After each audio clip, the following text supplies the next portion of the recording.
अगर MSP guarantee कानून बन गया तो बिचौलियों की लूट खत्म हो जाएगी और कंज्यूमर को भी फायदा होगा और प्रोड्यूसर यानी किसान को भी फायदा होगा।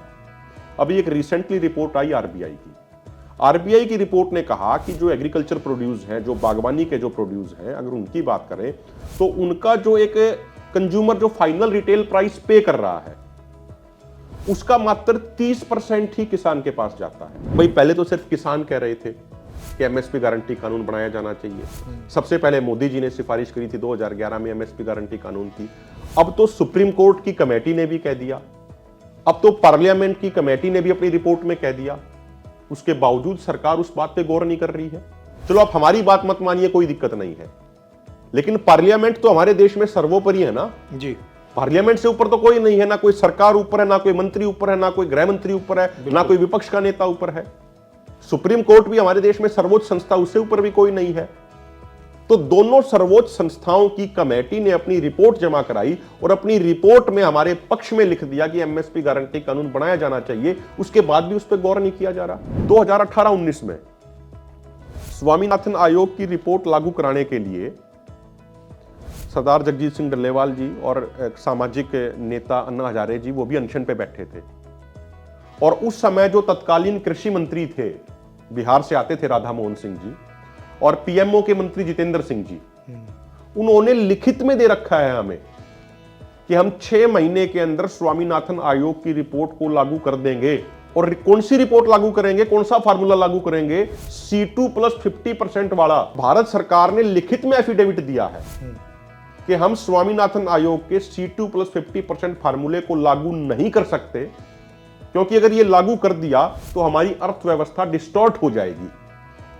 और अब 6-7 साल बाद जाके संसद में मंत्री और सांसद कहते हैं कि भाई हमने तो रिपोर्ट लागू कर दी स्वामीनाथन आयोग की। तो या तो 2015 वाली आपका वो एफिडेविट सही था, या आपकी आज की बात सही है।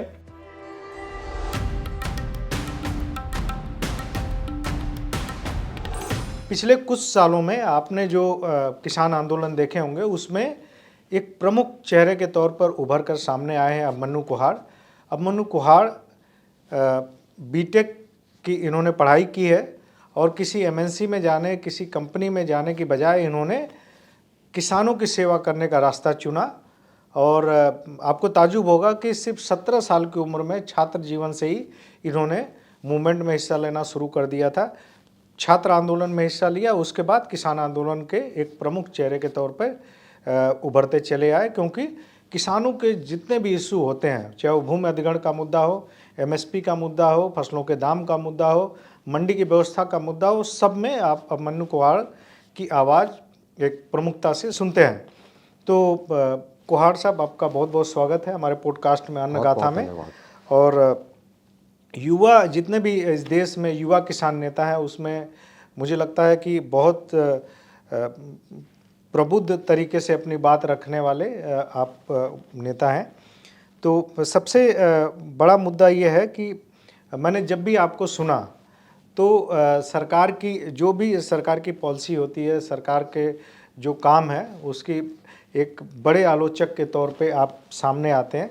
लेकिन एक कृषि मंत्री अभी शिवराज सिंह चौहान ने डेटा पेश किया कि उन्होंने उत्पादन का डेटा पेश किया कि सारी फसलों का जो प्रोडक्शन है वो तेज़ी से बढ़ रहा है। और इसका उन्होंने एक एग्जाम्पल ये सेट करने की कोशिश की कि उत्पादन बढ़ने का मतलब अपने आप में ये है कि किसान खुश हैं, कृषि क्षेत्र में सब कुछ ठीक ठाक है, इसलिए उत्पादन बढ़ रहा है।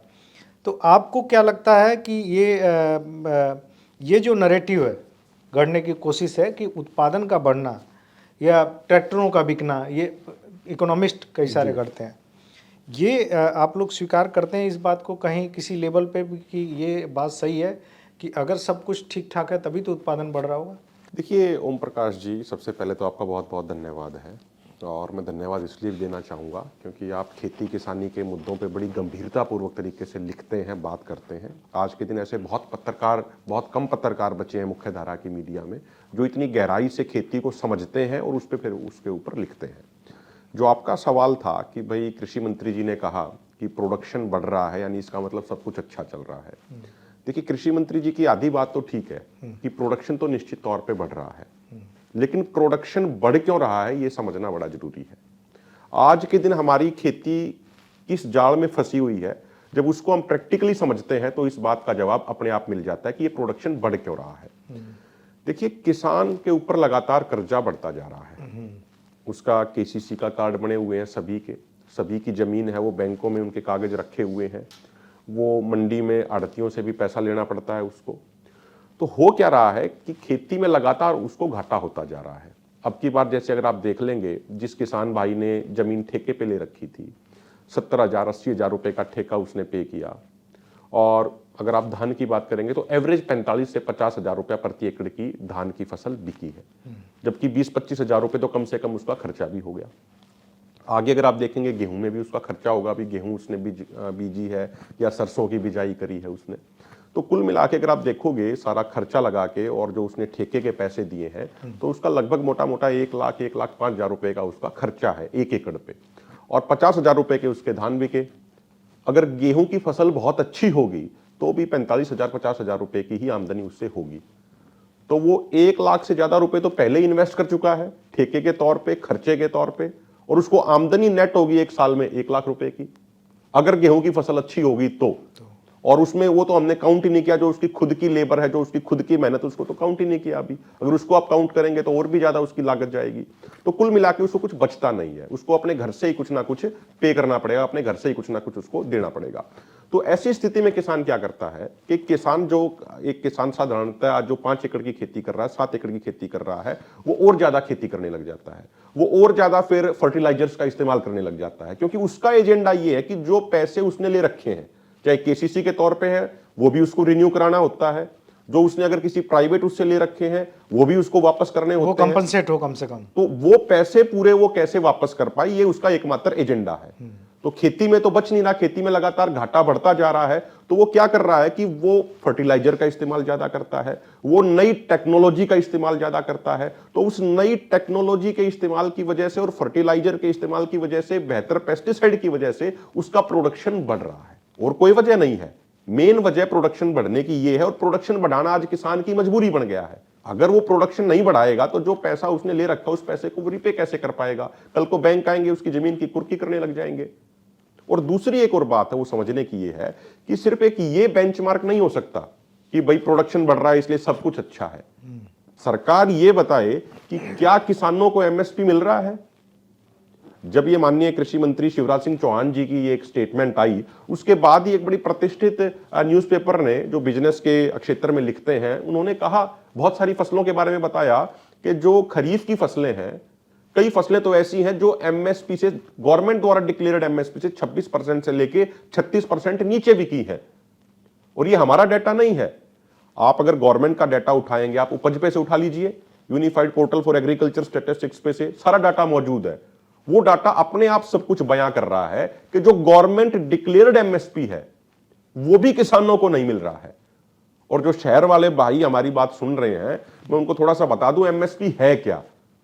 एमएसपी है मिनिमम सपोर्ट प्राइस, यानी कम से कम मूल्य, वो मूल्य जिससे किसान जिंदा रह पाए, जिससे उसका सिर्फ जीवन यापन हो पाए।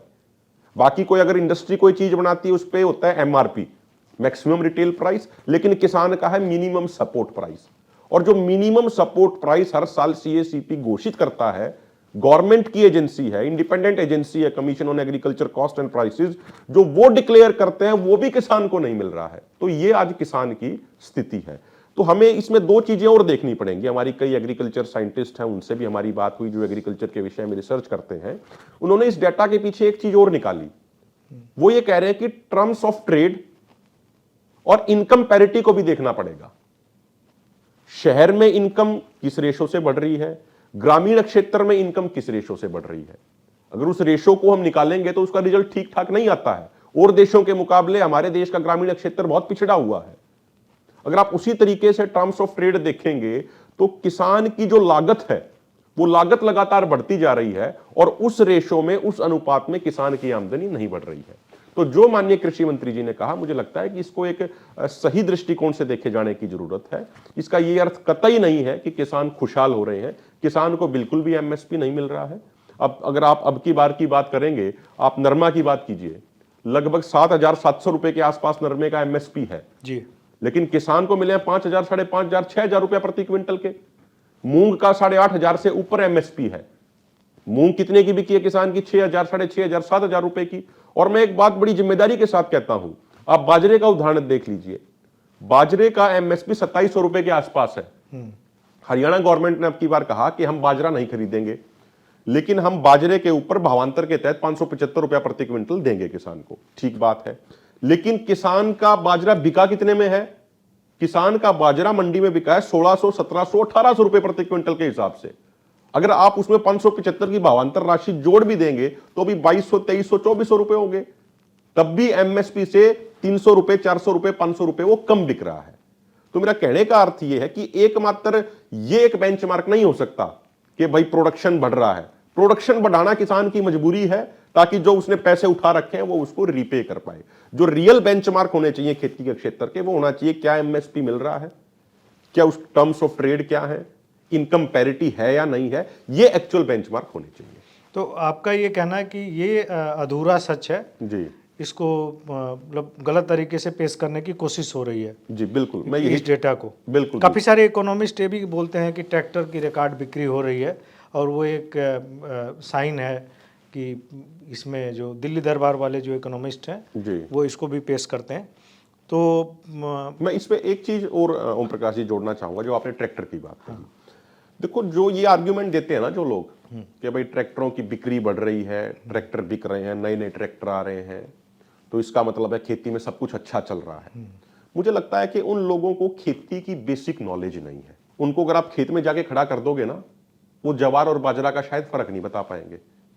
वो जई का और बरसम का जो चारे में इस्तेमाल होती है, बिल्कुल। उनमें फर्क नहीं बता पाएंगे कौन सी बरसम है और कौन सी जई है। उनकी ये स्थिति है। ट्रैक्टर क्यों बिक रहे हैं, उसके पीछे का हमें सारा आर्गुमेंट देखना पड़ेगा।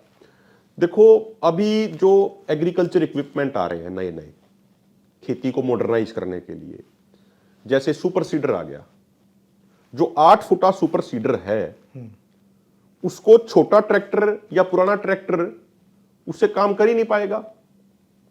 उसमें जितना वजन है 8 फुट के सुपर सीडर में, 10 क्विंटल 12 क्विंटल का जो वजन है, तो छोटा ट्रैक्टर तो उस वजन को सहन ही नहीं कर पाएगा।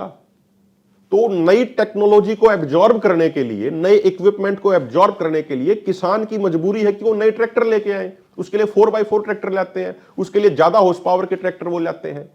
अदरवाइज पुराने ट्रैक्टरों से भी पहले उनका काम चल रहा था। पहले कैसे होती थी बिजाई? पहले ठीक है भाई, हैरो का इस्तेमाल कर लिया गया, कल्टीवेटर का इस्तेमाल कर लिया गया, फिर उसको ऐसे ही फेंक देते थे बीज को और फिर ऊपर से उसको कर देते थे उसकी बिजाई। लेकिन अब नई नई जो टेक्नोलॉजी आई है, उसके लिए भारी भरकम ट्रैक्टरों की, हैवी ट्रैक्टरों की जरूरत है। इसीलिए किसान की मजबूरी है कि किसान नए नए ट्रैक्टर खरीदे। तो ये ट्रैक्टर बिक रहे हैं ज्यादा, उसके पीछे का ग्राउंड आर्ग्यूमेंट ये है। तो इसका मतलब यह है कि इसको बस डेटा को एक अपने सफलता के तौर पे बस जी। पेश करने की कोशिश है, लेकिन ये आपका ये कहना है कि ये जो है अधूरा सच है। जी, ये प्रोडक्शन बढ़ना या ट्रैक्टर की ज़्यादा बिक्री ये किसानों की सफलता का कोई पैरामीटर नहीं है जी, कि बिल्कुल। इसकी वजह से है। अभी एक जो आप लोगों ने लगातार मुद्दा उठाया एमएसपी की लीगल गारंटी का, ऐसे आपने वो बात छेड़ी कि बहुत सारी फसलों का दाम एमएसपी से कम है। नो डाउट ये लगातार चल रहा। और जो दलहन फसलें जिसमें हमने 47,000 करोड़ का इंपोर्ट किया, जी, दुर्भाग्य से जो चीज़ का हम इंपोर्ट कर रहे हैं भारत के किसानों को उसका भी दाम नहीं मिल रहा। और लगातार दलहन फसलों में, सभी दलहन फसलों में ये चीज़ चल रहा। तिलहन में चल रहा, सरसों अभी जाके थोड़ा सा ठीक हुई है सरसों की स्थिति। मक्के की स्थिति बहुत बुरी है। तो ये जो एमएसपी की गारंटी का मुद्दा था, 7 दौर की बातचीत चली, जी। ये मुद्दा दब कहाँ गया? 8वें दौर की बातचीत के लिए कोई आप लोगों को न्योता है, कोई इंटीमेशन है किसी तरह का, या सरकार ने मान लिया कि अब किसान आंदोलन अब जो भगवंत मान के यहाँ जो कुछ भी हुआ उठाया गया, उसके बाद सरकार ने मान लिया कि अब दोबारा कोई आंदोलन नहीं होना, इसलिए बातचीत की ज़रूरत भी नहीं है। उसका क्या स्टेटस है, एक बार उसको ज़रा बता दीजिए। देखो, मुझे लगता है कि पहली बात तो मैं ये क्लियर करूं, जिस तरीके से धोखाधड़ी के साथ हमारे मोर्चे को कुचला गया, मुझे लगता है कि उसमें सेंट्रल और स्टेट गवर्नमेंट दोनों की इन्वॉल्वमेंट है। वो मैं ऐसा इसलिए कह रहा हूं क्योंकि जो 7 दौर की हमारी मीटिंगें हुई, तो पहले जो 6 दौर की मीटिंगें थी वो शाम को 5 बजे शुरू होती थी चंडीगढ़ में और देर रात तक चलती थी। और जो ये 7वें दौर की मीटिंग थी हमारी, 19 मार्च की मीटिंग थी, ये भी पहले शाम के समय ही तय करी गई थी। 19 मार्च 2024-25 जी 19 मार्च 2025 को जी। तो चंडीगढ़ में जो टाइम तय किया गया था वो शाम के 5 बजे का था। तो एक दिन पहले केंद्रीय कृषि मंत्रालय की तरफ से हमें दोबारा चिट्ठी मिलती है और उसमें यह कहा जाता है कि मीटिंग 5 बजे नहीं होगी, मीटिंग 11 बजे होगी। ठीक है, 11 बजे मीटिंग शुरू होती है, 4 साढ़े 4 बजे मीटिंग खत्म हो जाती है। और जैसे ही हम वापसी करते हैं अपने मोर्चों की तरफ, तो भारी भरकम पुलिस डिप्लॉयमेंट करके हमें गिरफ्तार करके जेल में भेज दिया गया। तो ये अपने आप ये बता देता है कि सेंटर और स्टेट दोनों की इन्वॉल्वमेंट थी, कोई एक गवर्नमेंट नहीं थी, दोनों गवर्नमेंट इसमें इन्वॉल्व थी। वो टाइम सडनली इसलिए चेंज किया गया क्योंकि गवर्नमेंट की एजेंसियों को लगता था कि रात को गिरफ्तार करना मुश्किल होगा, कोई किसी व्हीकल से कहीं चला जाएगा, कोई किसी व्हीकल से कहीं चला जाएगा, तो वो अंधेरा होने से पहले ही उनको ऑपरेशन अपना अंजाम देना था, इसीलिए सेंट्रल गवर्नमेंट ने वो टाइम बदला। दूसरी बात, देखिए एक चीज मैं बिल्कुल क्लियर कर दूं कि हमारे देश में अगर किसी पॉलिटिशियन ने सबसे पहले एमएसपी गारंटी कानून की डिमांड करी तो उनका नाम है माननीय नरेंद्र मोदी जी। जब ये गुजरात के मुख्यमंत्री होते थे, कंज्यूमर अफेयर कमेटी के चेयरमैन थे, सबको उसके बारे में पता, आप भी बड़े अच्छे तरीके से जानते हैं उस रिपोर्ट के बारे में, आपने भी स्टडी किया। तो नरेंद्र मोदी जी ने तत्कालीन प्रधानमंत्री डॉक्टर मनमोहन सिंह जी को एक रिपोर्ट भेजी और उस रिपोर्ट पे नरेंद्र मोदी जी के हस्ताक्षर हैं और उन्होंने क्लियर कट उस रिपोर्ट में लिखा है कि केंद्र सरकार एक कानून बनाए जिस कानून के तहत यह सुनिश्चित किया जाए कि व्यापारी और किसान के बीच में फसल खरीद संबंधी कोई भी लेन देन सरकार द्वारा घोषित एमएसपी से नीचे नहीं होना चाहिए। यह माननीय नरेंद्र मोदी जी की डिमांड थी जब वो 2011 में गुजरात के मुख्यमंत्री थे और कंज्यूमर अफेयर कमेटी के चेयरमैन थे। लेकिन 2014 में वो प्रधानमंत्री बने, 2025 भी लगभग चला गया है, एक ही दिन बचा है, तो 11 साल उनको हो गए हैं, लेकिन अपनी खुद की रिपोर्ट को वो भूल चुके हैं, अपनी खुद की वो रिपोर्ट को लागू नहीं कर रहे हैं। ये इस देश के किसानों का सबसे बड़ा दुर्भाग्य है कि जब कोई भी पॉलिटिकल पार्टी हो, जब वो विपक्ष में होगी, वो किसानों के बारे में बात करेगी, किसानों के मुद्दों को उठाएगी, लेकिन जैसे ही वो सत्ता में आएगी ओम प्रकाश जी, वो पूरा 180 डिग्री का यूटर्न ले जाती है और किसान तो उसकी डिक्शनरी से बिल्कुल बाहर निकल जाते हैं। किसान को तो बिल्कुल भुला देते हैं, किसान के बारे में कोई चर्चा नहीं करते। अब जहां तक आपने 7 दौर की बैठकों की बात की, 7 दौर की बैठकें हुई, बिल्कुल इन डेप्थ डिस्कशन हुआ। लास्ट में 5वीं 6ठी मीटिंग में माननीय कृषि मंत्री जी ने और जो अन्य मंत्रीगण थे, उन्होंने कहा कि भाई एमएसपी गारंटी कानून के विषय में आप क्या सोचते हैं, आप थोड़ा एक ड्राफ्ट बना के दो, कुछ डाटा हमें उपलब्ध कराओ। तो हमारा कोई पर्सनल डाटा नहीं था, हमने गवर्नमेंट का सारा डाटा उठाया, ओईसीडी रिपोर्ट्स की कॉपीज भी लगाई, जो एग्रीकल्चर मिनिस्ट्री की पिछले 10-15 सालों की जितनी भी रिपोर्ट्स थी वो भी हमने सारी लगाई, प्रॉपर उनका पेज नंबर, उनका पैराग्राफ भी मेंशन किया, ताकि हमारे कृषि मंत्रालय के अधिकारियों को और अन्य अधिकारियों को वो चीज ढूंढने में कोई दिक्कत ना हो। उपज से डाटा उठाया, उपज पे सारा डाटा अवेलेबल है, किस डिस्ट्रिक्ट में कौन सी फसल मंडियों में किस रेट में बिकी है, ये सारा डाटा वहां पे अवेलेबल है। फिर जो एरिया प्रोडक्शन यील्ड का डाटा था एग्रीकल्चर मिनिस्ट्री का, वो भी सारा कैलकुलेट किया, सारी चीजें हमने एक 12 पेज का उनको एक ड्राफ्ट दिया। और मुझे लगता है, मेरा ये एनालिसिस है कि जब सरकार को ये लगा कि हम बहस में इनको नहीं हरा पाएंगे, तर्कों में हम इनको नहीं हरा पाएंगे, तो इसीलिए ही उन्होंने बातचीत के लिए बुला के धोखाधड़ी करी और हमें गिरफ्तार कराया। सरकार को यह बात भी क्लियर थी कि जिस तरीके से इनके मोर्चों पे बड़ी संख्या रहती है, वहां पे जाके इनको गिरफ्तार करना बिल्कुल इंपॉसिबल है। सरकार की अपनी ये कैलकुलेशन थी कि उसमें ज्यादा प्रॉब्लम आ सकती है, इसलिए इन्होंने बातचीत के लिए बुलाया और फिर धोखे से गिरफ्तार करके हमें जेल में भेज दिया और पीछे बुलडोजरों से मोर्चा कुचल दिया। लेकिन जब सरदार जगजीत सिंह डल्लेवाल जी का 132 दिनों तक ऐतिहासिक अनशन चला, तो उस समय ओम प्रकाश जी हमारी डिस्कशन चल रही थी गवर्नमेंट से जी। 4 दौर की बैठकें पहले हुई और 2024 में, और 3 दौर की बैठकें थी वो हमारी 2025 में हुई। तो उसी दौरान माननीय सुप्रीम कोर्ट ने कमेटी बनाई जस्टिस नवाब सिंह जी के नेतृत्व में। एक पार्लियामेंट्री कमेटी ने भी अपनी report the, permanent committee on agriculture है, जिसमें चरणजीत सिंह चन्नी अध्यक्ष जी, चरणजीत सिंह चन्नी उसके अध्यक्ष हैं और उसमें सभी पार्टियों के मेंबर ऑफ पार्लियामेंट शामिल हैं और जो मेजॉरिटी है एमपीज की वो बीजेपी के एमपी हैं। और महत्वपूर्ण बात यह है कि जो उस परमानेंट कमेटी ऑन एग्रीकल्चर ने जो अपनी रिपोर्ट दी, उसमें सर्वसम्मति से, बहुमत या अल्पमत से नहीं, सर्वसम्मति से उस रिपोर्ट में लिखा गया है कि एमएसपी गारंटी कानून बनाया जाना चाहिए। उन्होंने 6 वॉल्यूम में अपनी रिपोर्ट दी।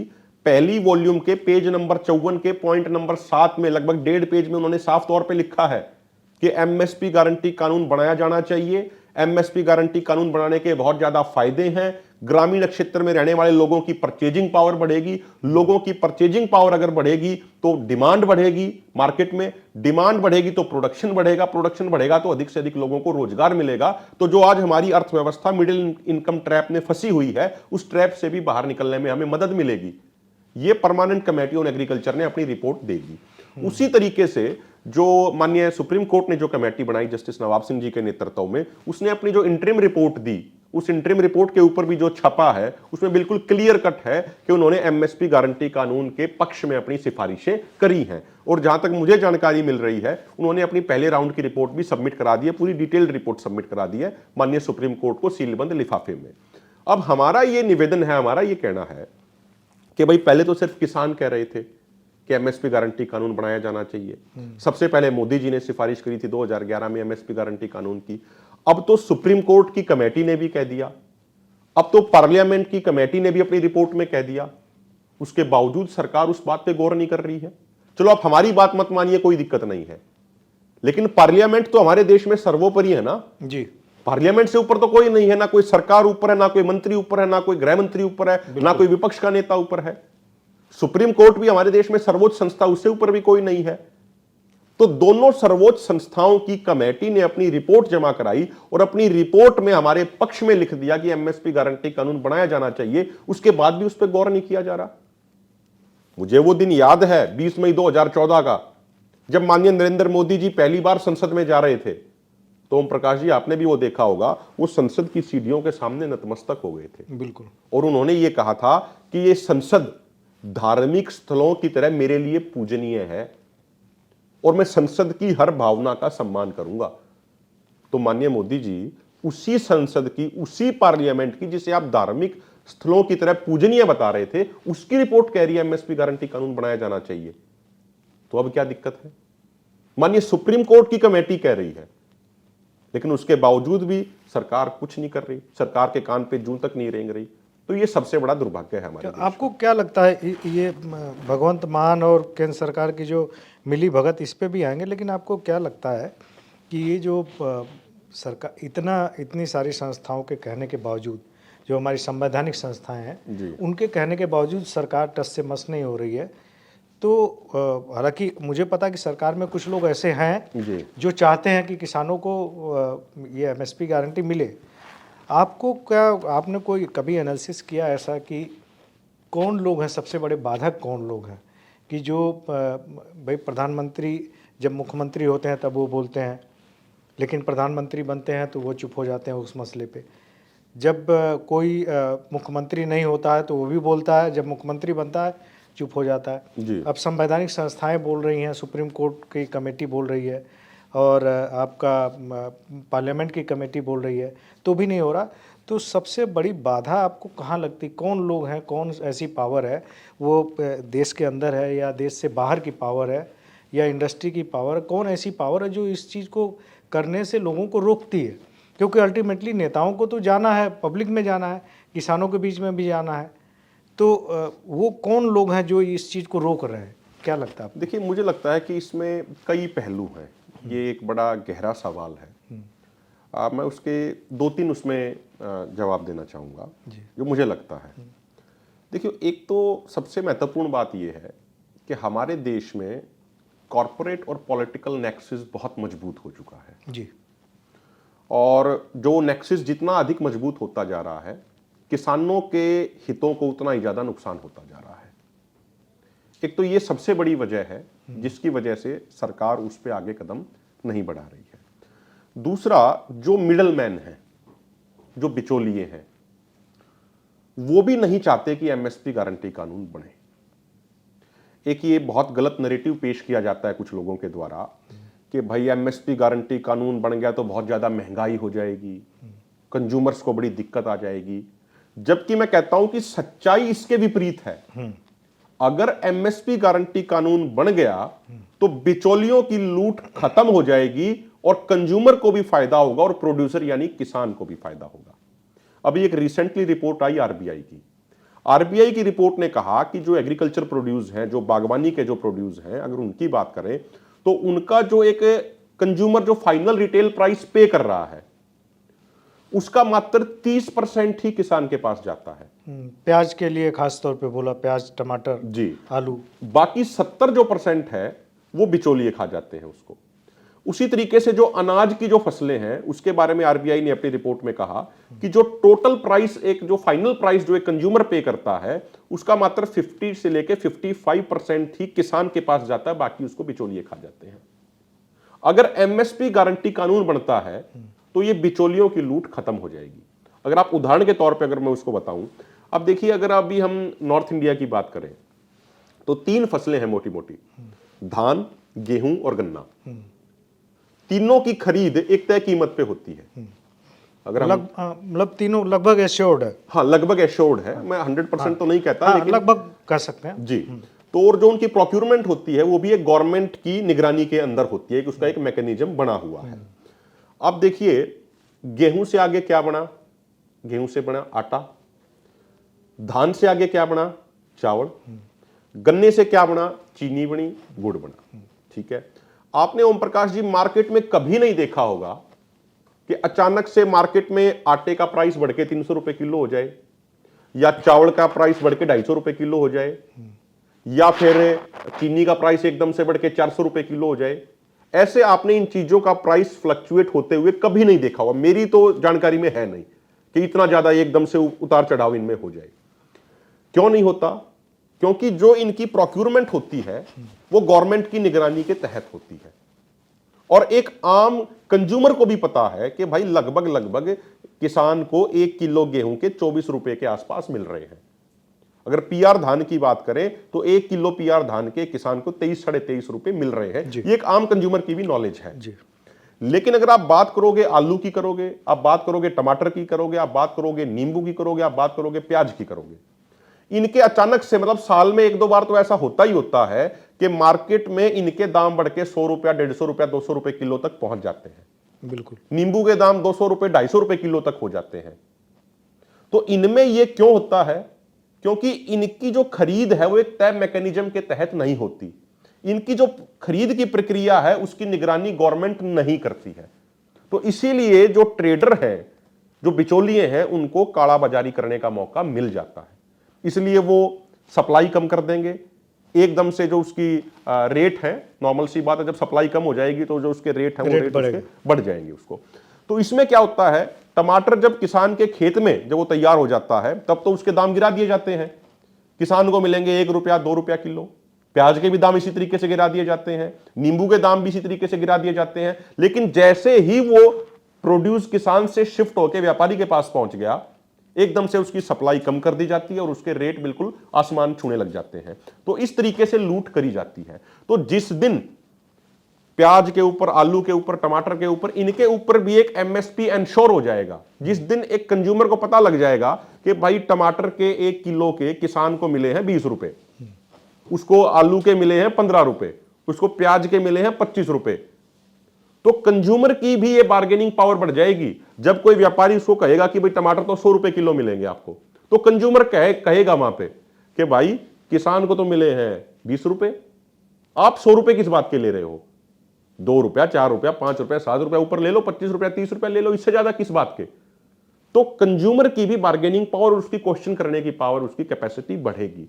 तो इसीलिए अगर एमएसपी गारंटी कानून बनता है तो बिचौलिए जो ये मौज काट रहे हैं, इनकी ये मौज खत्म हो जाएगी। इसलिए वो बिचौलिए भी नहीं चाहते और वो भी गवर्नमेंट पे प्रेशर डालते हैं, अलग अलग बेवजह के आर्ग्यूमेंट देते हैं, फर्जी आर्ग्यूमेंट देते हैं एमएसपी गारंटी कानून के विरोध में।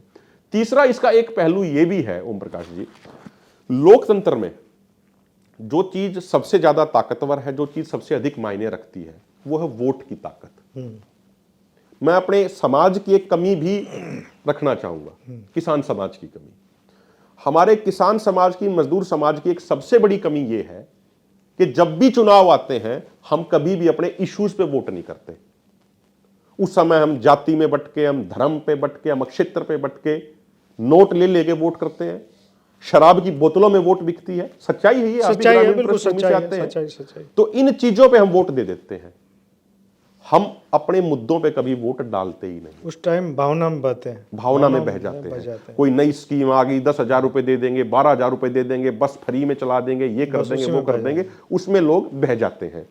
अगर हमारा समाज इतना जागरूक हो जाए, हमारा समाज इतना अवेयर हो जाए कि जब पॉलिटिकल पार्टी वाले लोग उनसे वोट मांगने आए तो उनसे वो ये कहें कि भाई पहले आप ये बताइए एमएसपी गारंटी कानून के मुद्दे पे आपका स्टैंड क्या है, किसानों की कर्ज माफी के मुद्दे पे आपका स्टैंड क्या है, तो वो राजनेता जो वोट मांगने आया होगा वो जाके अपने वरिष्ठ नेताओं को बताएगा कि अब की बार तो भाई गांव में जो चर्चा चल रही है वो एमएसपी के मुद्दे पे चल रही है। तो राजनीतिक पार्टियों की मजबूरी हो जाएगी कि उन मुद्दों पे बात करनी पड़ेगी, उन मुद्दों का समाधान करना पड़ेगा। तो हम जब भी गांव में जाते हैं हम लोगों को एक बात कहते हैं, आपको जिसको वोट देना उसको दीजिए, हमारा चुनावी राजनीति से कोई लेना देना नहीं है दूर दूर तक, ना हमें किसी को हराना, ना किसी को जिताना, ना हमें खुद लड़ना, ना किसी और को लड़ाना। लेकिन आप कम से कम इतने शिक्षित होइए, कम से कम आप इतने जागरूक होइए कि आप अपने मुद्दों पे वोट डालें। जो पॉलिटिकल पार्टी आपके मुद्दों पे बात करे, आपके मुद्दों का समाधान करने की बात कहे, आप उस अनुसार अपनी आप वोटिंग कीजिए। जिस दिन हम अपने मुद्दों पे इतना जागरूक हो जाएंगे, मुझे पूर्ण विश्वास है 6 महीने नहीं लगेंगे, सरकारों को एमएसपी गारंटी कानून बनाना पड़ेगा। और एक सबसे बड़ी जो मुझे हैरानी होती है, अब देखिए अभी बिहार का चुनाव था, कौन जीता, कौन हारा, क्यों जीता, क्यों हारा, उस पर बहुत चर्चा हुई। लेकिन मुझे जिस बात को देख के बहुत बड़ा दुख हुआ वो ये था कि 2005 में वहां पे एपीएमसी मंडी खत्म कर दी गई थी और उसी के बाद से बिहार के लोगों का बड़ी संख्या में पलायन शुरू हुआ अन्य राज्यों में। जी, हम देखते हैं कि हमारे जब हरियाणा में या पंजाब में जब जो मजदूर भाई हमारे बिहार से आते हैं धान लगाने के लिए, तो ओम प्रकाश जी कई बार मैं उनके साथ बैठ जाता हूं, क्योंकि बातें सुननी और समझनी बड़ी जरूरी है। अगर हम अपनी अपनी बात कहते रहेंगे तो उससे बात नहीं बनने वाली। जी, सामने वाले की बात भी सुनना और समझना बड़ा जरूरी है। तो उनसे कई बार बात होती है तो उनमें से 70 से 80% ऐसे व्यक्ति हैं जिनके पास 2 एकड़ 3 एकड़ जमीन है बिहार के अंदर, लेकिन उसके बावजूद उनको हजारों किलोमीटर दूर आना पड़ता है मजदूरी करने के लिए। वो मजबूर हैं। वो कारण क्या है? वहां पे मंडियां नहीं है, मंडियां नहीं है तो उनकी खरीद नहीं होती। उदाहरण के तौर पे अगर आप देखोगे गेहूं है तो गेहूं भी गवर्नमेंट द्वारा डिक्लेयर्ड एमएसपी से आधे रेट से भी कम पे बिकता है। मक्के का आप उदाहरण ले लीजिए, मक्का अभी कहा गया कि भाई इथेनॉल की प्रोडक्शन करेंगे, आप मक्का बढ़ाइए। किसानों ने मक्के की पैदावार भी कई गुना बढ़ा दी, लेकिन उसके बावजूद आज क्या स्थिति है मक्के की, वो हमारे सबके सामने है। 1100, 1200 रुपए, 1300 रुपए क्विंटल में बिक रहा है। 2400 रुपए का एमएसपी है। 2400 रुपए का एमएसपी, लेकिन बिक रहा है 1100, 1200 रुपए में। तो लेकिन हैरानी मुझे बिहार चुनाव में अब की बार ये देख के हुई कि वो बेचारा मजदूर इतना परेशान है। मजदूरों का, सब किसानों का सबसे बड़ा मुद्दा होना चाहिए था कि भाई बिहार में एपीएमसी, दोबारा एपीएमसी मंडियां शुरू होंगी या नहीं होंगी, एमएसपी हमें मिलेगा या नहीं मिलेगा। लेकिन किसी भी किसान भाई ने, किसी भी मजदूर भाई ने उसके ऊपर चर्चा ही नहीं करी। मैं बहुत सारे इंटरव्यू सुनता था, जो इंटरव्यू करते थे लोगों का जाके, किसी कहीं नहीं है, मैंने भी यही सुना, नहीं है, एक चर्चा में ही नहीं है, वो डिस्कोर्स में है ही नहीं। जब अगर अपने मुद्दों पे हम चर्चा नहीं करेंगे ओम प्रकाश भाई, हम अपने मुद्दों पे सवाल जवाब नहीं करेंगे, तो पॉलिटिशियन हमारे मुद्दों पे सवाल जवाब क्यों करेगा? अब की बार बिहार के इलेक्शन में किसान का एजेंडा ना तो सत्ता पक्ष के उसमें था और ना ही विपक्ष के लिए वो कोई मुद्दा था। सत्ता पक्ष में तो तब आएगा जब आप उठाओगे जी, लेकिन विपक्ष के लिए भी कोई मुद्दा नहीं था। विपक्ष ने भी ये कोई बात नहीं कही कि भाई एपीएम, अगर हम सत्ता में आए तो एपीएमसी मंडियां दोबारा शुरू करेंगे, एमएसपी के ऊपर प्रोक्यूरमेंट कराएंगे। ऐसी कोई चर्चा नहीं हुई, ना पक्ष की तरफ से ना विपक्ष की तरफ से। तो ये सबसे बड़ा दुर्भाग्य है। एक मंडियों की जो आपने बात कही है जी, और ये जो प्राइस बढ़ने का जो मुद्दा है कि कम दाम पे किसान के घर से चलता है और कंज्यूमर तक आते आते वो बहुत ज़्यादा बढ़ जाता है, बिचौलियों की भूमिका। मैंने एक बार एक रिसर्च किया बाकायदा, एक किसान से पूछ के और एक ट्रेडर से पूछ के, दोनों से पूछ के प्याज पे रिसर्च किया कि 9 रुपये किलो नासिक में एक किसान के घर से प्याज निकला जी, वो 10 रुपये किलो वो पड़ गया आते आते वहाँ पे मंडी में, 1 रुपये ढुलाई, और उसके लोडिंग अनलोडिंग बोरी ये सब कुछ लेकर के और मंडी टैक्स लेकर के और उसकी ढुलाई लेकर के और यहाँ पे अनलोडिंग को लेकर के आज़ादपुर मंडी का हमने एग्जांपल लिया था उसमें, और वो यहाँ पे आते आते 23 रुपये किलो हो गया हो। दोनों जगह का मंडी शुल्क, लोडिंग अनलोडिंग, मजदूरों का शुल्क, बोरी का शॉर्टिंग और उसके जो सड़न है ख़राब होता है उसको सब निकाल के वो 9 रुपये किलो का प्याज अगले 4 दिन में 23 रुपये किलो का हो गया। तो ये कहीं मंडी व्यवस्था में भी दोष है क्या कि आपने इतना हैवी टैक्स लगा रखा मंडियों पे, मंडियों के नाम पे? तो क्या ये कहीं मंडी व्यवस्था को भी इसमें दोषी मानते हैं आप? इसमें कुछ लगता है आपको कि इसमें भी थोड़े सुधार की ज़रूरत है कि जो मंडी व्यवस्था है आज कि 9 रुपये का प्याज कैसे 4 दिन में ही 23 रुपये का हो जा रहा है, उसके बाद वो अपना रिटेलर लेगा। जी देखिए ओम प्रकाश जी, मुझे एक बात लगती है कि जैसे हम देखते हैं पंजाब में या हरियाणा में जो एपीएमसी एक्ट है, हाँ, उसे एपीएमसी एक्ट में जो मंडी टैक्स कलेक्ट भी होता है उसका इस्तेमाल कहाँ किया जाता है? उसका इस्तेमाल किया जाता है ग्रामीण क्षेत्र में सड़कें डेवलप करने के लिए। उसका इस्तेमाल किया जाता है कि यदि कोई किसान अपने खेत में काम कर रहा है और उसके साथ कोई घटना हो जाती है, कोई दुर्घटना हो जाती है, कोई करंट लग जाता है या कोई सांप वगैरह काट लेता है और उसके साथ कुछ अनहोनी हो जाती है, तो उसको भी 5 लाख रुपए का कंपनसेशन दिया जाता है। तो अल्टीमेटली कहीं किसी स्टेट में ये ज्यादा है, किसी स्टेट में ये कम है। तो एक तय सीमा तक तो ये बिल्कुल सही है, लेकिन अगर एक तय सीमा से ये ज्यादा चला जाता है तो निश्चित तौर पर फिर उसका नेगेटिव असर भी पड़ता है। और सबसे महत्वपूर्ण बात है कि जिस तरीके से पंजाब में और हरियाणा में जो मंडियों से जो वो कलेक्शन होता है उसका इस्तेमाल ग्रामीण एरिया में ही डेवलपमेंट करने के लिए लगाया जाता है, इसी तरीके से अन्य प्रदेशों में भी किया जाना चाहिए। अन्य प्रदेशों में कई जगहों पे इस चीज का अभाव दिखता है। जैसे यहाँ पे हरियाणा पंजाब में तो एक बिल्कुल पूरा मोटो है, पूरा जो ये मंडियों में HRDF भी लगता है उस पे जी, कि भाई हर गांव की मंडी से कनेक्टिविटी अधिक से अधिक सुगम बनानी है। उसके लिए ग्रामीण क्षेत्र में खूब रोडें बनाई जाती हैं और वो मंडी शुल्क से ही वो उसी पैसे से वो बनता है बाकायदा। और अगर किसी किसान के साथ कोई हानि हो जाती है तो उसको भी कंपनसेट किया जाता है। वो अपना मंडी में जाके अपनी दरखास्त दे दे, उसका जो भी रिश्तेदार है या उसका पड़ोसी है या उसके गांव वाले हैं, उसके बाद पूरा चेक किया जाता है, सारे मेडिकल वगैरह सब कुछ कराया जाता है और उसके बाद उसको 5 लाख रुपए का कंपनसेशन भी दिया जाता है। तो अगर उसका इस्तेमाल जो मंडी में टैक्स कलेक्शन है और वो भी एक तय सीमा के अंदर अगर वो टैक्स कलेक्ट किया जाए और उसका इस्तेमाल फिर ग्रामीण क्षेत्र में ही किया जाए तो उसमें मैं कोई दिक्कत नहीं मानता। लेकिन यदि वो एक नॉर्मल से बहुत ज़्यादा कलेक्ट किया जाता है और उसका इस्तेमाल ग्रामीण क्षेत्र में नहीं किया जाता है तो मुझे लगता है कि वो तरीका ठीक नहीं है। तो उससे फिर कई बैड इम्पैक्ट भी आ जाते हैं। इसके अलावा देखिए एक चीज़ और है, जैसा आपने कहा कि भाई जब वो 9 रुपए से बढ़ के 23 रुपए प्रति किलो हो गया, उसमें एक बड़ा फैक्टर ये भी था कि रास्ते में बहुत खराब भी हो जाता है। तो जो हमारी ट्रांसपोर्टेशन में जो व्यवस्थाएं होनी चाहिए या स्टोरेज में जो हमारी व्यवस्थाएं होनी चाहिए उनमें भी कमी है।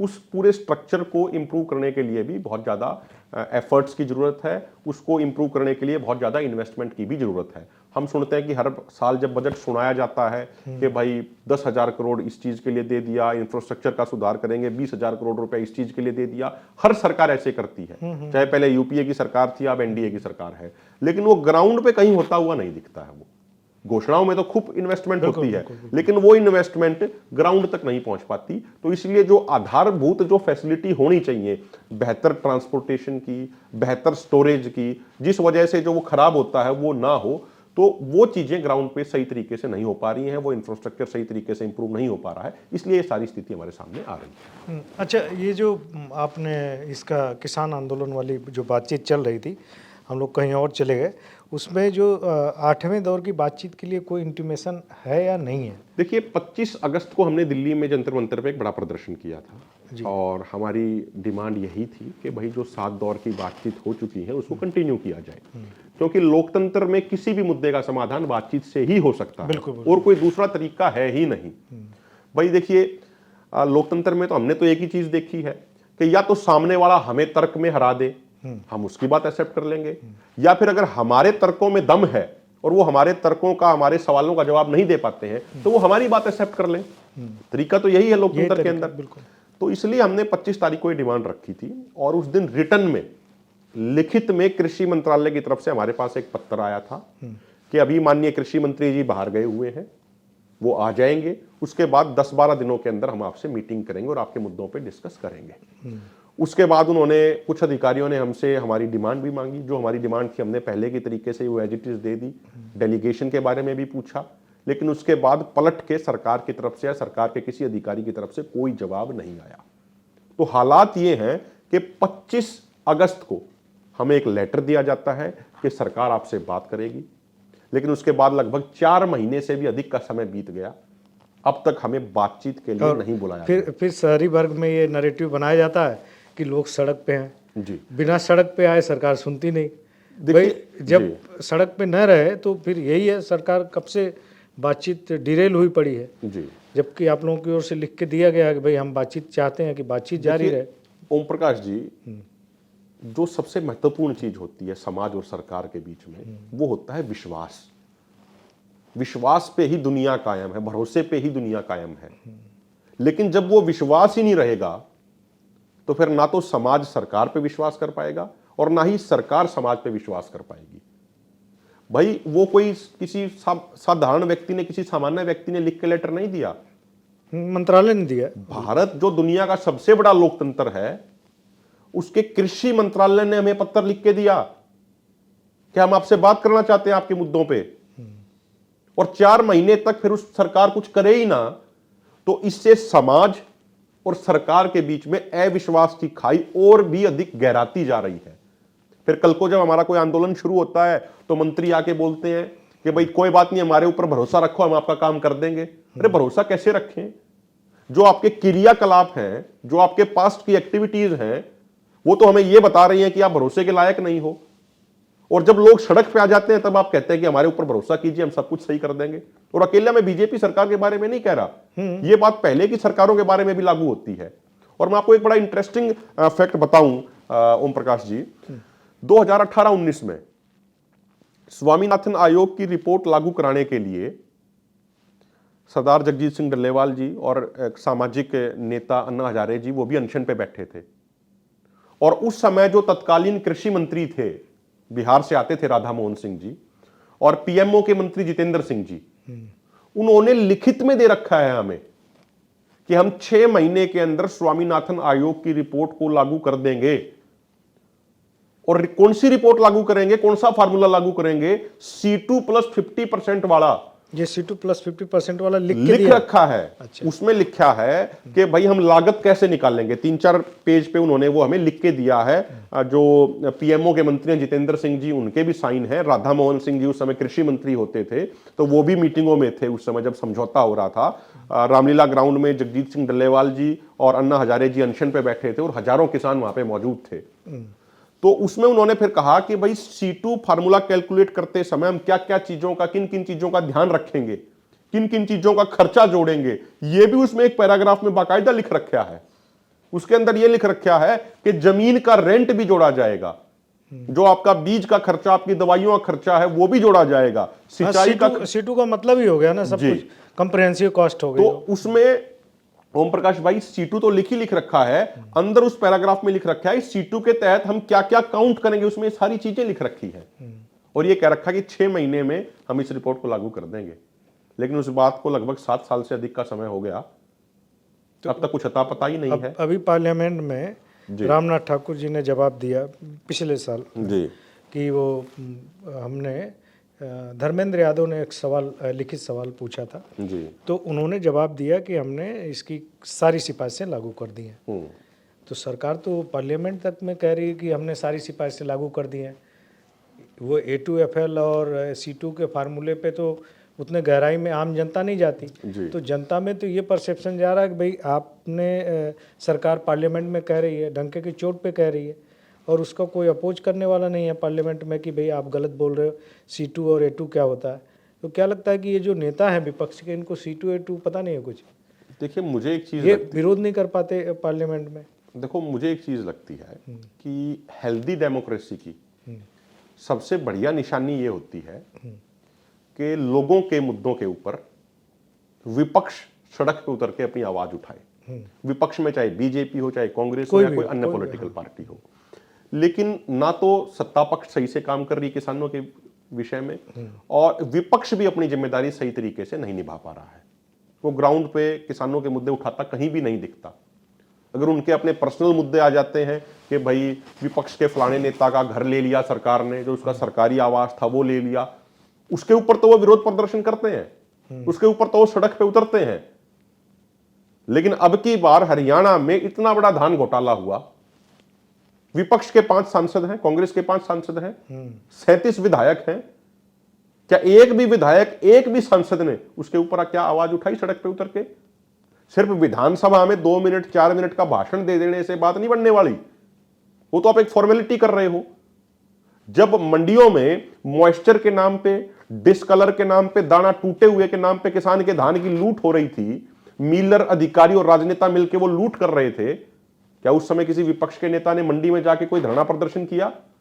क्या किसानों की आवाज उठाई? क्या किसी डीसी दफ्तर का घेराव किया? क्या किसी खरीद एजेंसी हैफेड का, वेयर हाउस कॉर्पोरेशन का घेराव किया? नहीं किया।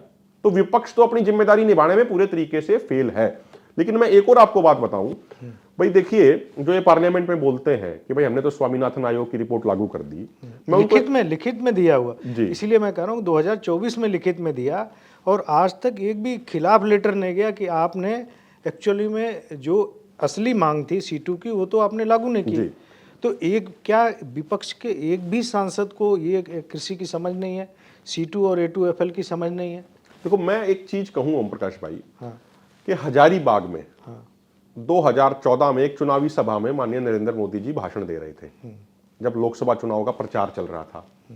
तो उस समय मोदी जी ने कहा कि भाइयों बहनों, अगर मैं प्रधानमंत्री बना तो मैं पहली कलम से स्वामीनाथन आयोग की रिपोर्ट लागू करूंगा, और कौन कौन सा खर्चा जोड़ा जाएगा, आपकी सिंचाई का खर्चा जोड़ेंगे, आपकी जमीन का ठेका जोड़ेंगे, आपके बीज का, आपकी कीटनाशक दवाइयों का खर्चा जोड़ेंगे, फैमिली लेबर जोड़ेंगे। ये नरेंद्र मोदी जी ने खुद एक्सप्लेन कर रखा है। उसके बाद 2014 में लोगों ने विश्वास किया, किसानों ने माननीय नरेंद्र मोदी जी पे विश्वास किया और इनको वोट दी। लेकिन प्रधानमंत्री बनने के बाद इन्होंने क्या किया? इन्होंने कैबिनेट की मीटिंग में किसानों के संबंध में जो पहला फैसला लिया वो ये था कि कोई भी स्टेट गवर्नमेंट अपने किसानों को फसलों पे बोनस नहीं देगी, और अगर कोई भी स्टेट गवर्नमेंट अपने किसानों को फसलों पे बोनस देगी तो केंद्र की एजेंसियां उस राज्य सरकार से अनाज नहीं खरीदेंगी। तो 2014 के बाद आप किसी भी स्टेट में उठा के देख लीजिए, जैसे पहले 100 रुपया, 150 रुपया, 200 रुपए का बोनस मिल जाता था, वो बोनस बिल्कुल बंद हो गया। बोनस तो दे रहे हैं, अभी छत्तीसगढ़ गवर्नमेंट धान पे दे रही है, वो अलग से दे रही है। राजस्थान और आपका मध्य प्रदेश में गेहूं पे मिल रहा है बोनस, वो ओम प्रकाश जी वो अलग से दे रहे हैं, वो अपनी योजनाओं के नाम पे दे रहे हैं। वो प्रॉपर एक योजना चला रहे हैं कि भाई मान लीजिए चुनाव से पहले वो वादा करते हैं कि हम इस तरीके से आपको इतना पैसा देंगे। नहीं, नाम नहीं दें, लेकिन अगर 3100 रुपये में वहाँ धान बिक रहा है और 2300 रुपये में हरियाणा, पंजाब या उत्तर प्रदेश या बंगाल, उड़ीसा कहीं बिक रहा है, और एक राज्य में आपका 3100 बिक रहा है, बाकी राज्यों में 2425 रुपये पे गेहूँ बिक रहा है और कहीं 2600-2700 रुपये बिक रहा है, तो उस पैसे को बोनस नहीं कुछ भी कह लें। नहीं, मैं ओम प्रकाश जी उस बात पे आता हूं मैं। जो आपने कहा कि जैसे 3100 रुपए में धान खरीद रहे हैं, वो बाकायदा स्टेट गवर्नमेंट एक पॉलिसी बनाती है। और अगर आपको ध्यान होगा, जब छत्तीसगढ़ सरकार ने, भूपेश बघेल जी वहां पे मुख्यमंत्री होते थे, जब उन्होंने ये पॉलिसी बनाई थी तो उस समय केंद्र सरकार और राज्य सरकार के बीच में बड़ा झगड़ा हुआ था इस मुद्दे को लेके कि भाई केंद्र की एजेंसी ऐसे प्रोक्यूर करेंगी, ऐसे नहीं करेंगी। मैं जिस बोनस की बात कर रहा था वो ये है कि वो एक पॉलिसी के तहत नहीं होता था। वो क्या होता था, राज्य सरकारें देखती थी अगर किसी भी साल मान लीजिए फसल खराब हो गई या प्रोडक्शन कम है किन्हीं और कारणों की वजह से, तो वो किसान को कंपनसेट करने के लिए टेम्परेरीली सिर्फ उस एक सीजन के लिए 100 रुपया, 50 रुपया, 150 रुपए का बोनस डिक्लेयर कर देती थी। ये तमाम राज्य सरकारें करती थी। इस तरीके का टेम्परेरी उसको कंपनसेट करने के लिए बोनस डिक्लेयर बिल्कुल अब नहीं होता है। बोनस वो डिक्लेयर करना बिल्कुल बंद कर दिया है। दूसरी बात, हम जिस मुद्दे पे थे स्वामीनाथन आयोग की रिपोर्ट पे, नहीं उस पे भी हम बात करते हैं। ये अभी जो सूखे की वजह से अभी हरियाणा में जो हुआ 2000 रुपये एक एकड़ पे दिया इन्होंने, सैनी सरकार ने, तो वो भी एक तरह से बोनस ही है। जो भी पैसा MSP के ऊपर कोई भी राज्य सरकार दे रही है, नाम बोनस दे या नहीं दे वो अलग चीज़ है, लेकिन वो हुआ तो बोनस ही। देखिए तो एक ओम प्रकाश जी क्या है कि अभी जैसे हरियाणा सरकार ने 3 स्लैब बना दिए कि भाई फसल जिनकी खराब हुई है 15,000 का, 12,000 का, एक उससे खराब, उससे नहीं 2000 रुपये तो सिर्फ उस पर दिया था कि सूखा पड़ा, उससे नुकसान हुआ तो सबको बांटा था 2000 रुपये एकड़। आप ग्राउंड पे जाके देखिए वो कितने किसानों को मिला है। अभी मैं रोहतक में था एक कार्यक्रम में, हम DC ऑफिस में किसानों की किसी समस्या पे गए हुए थे, तो वहां पे बहुत सारे गांव के किसान आए हमसे मिलने के लिए। उन्होंने क्या किया, उन्होंने ये दिखाया, आपकी बार एक पूरा पोर्टल सिस्टम बना रखा है कि भाई आपको उस पोर्टल पे फोटो भी अपलोड करनी है। पटवारी की ये ड्यूटी लगा दी कि भाई आपको उस खेत में जाना है जहां पानी खड़ा है, जहां जल भराव हो रखा है, जिससे किसान की फसल खराब होगी, तो उसकी फोटो खींच के आप अपलोड कीजिए। अब कई गांवों में 6-6 फुट पानी खड़ा था, जहां तक नजर जाए वहां तक 6-6 फुट पानी खड़ा था।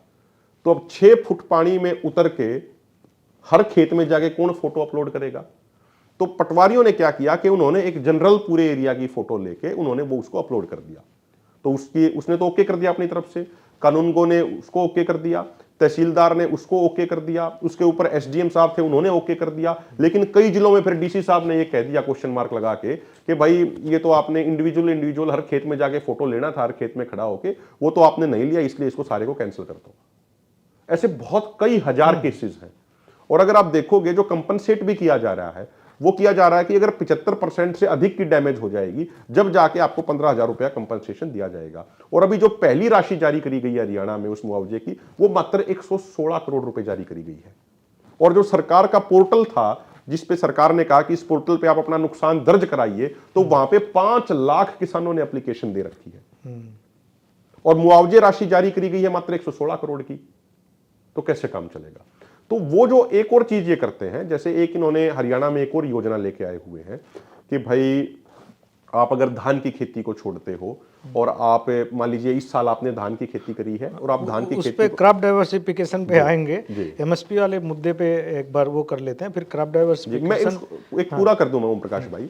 तो जो 2015 की अगर हम बात करें तो 2015 में एक हमारे किसान नेता हैं सतनाम सिंह बहरू जी, उन्होंने सुप्रीम कोर्ट में केस फाइल कर दिया और उन्होंने माननीय सुप्रीम कोर्ट के सामने ये कहा कि भाई 2014 का ये भारतीय जनता पार्टी का चुनावी मैनिफेस्टो है और इसमें इन्होंने स्वामीनाथन आयोग की रिपोर्ट को लागू करने का वादा किया था, लेकिन अब सत्ता में आने के बाद ये उस रिपोर्ट को लागू नहीं कर रहे।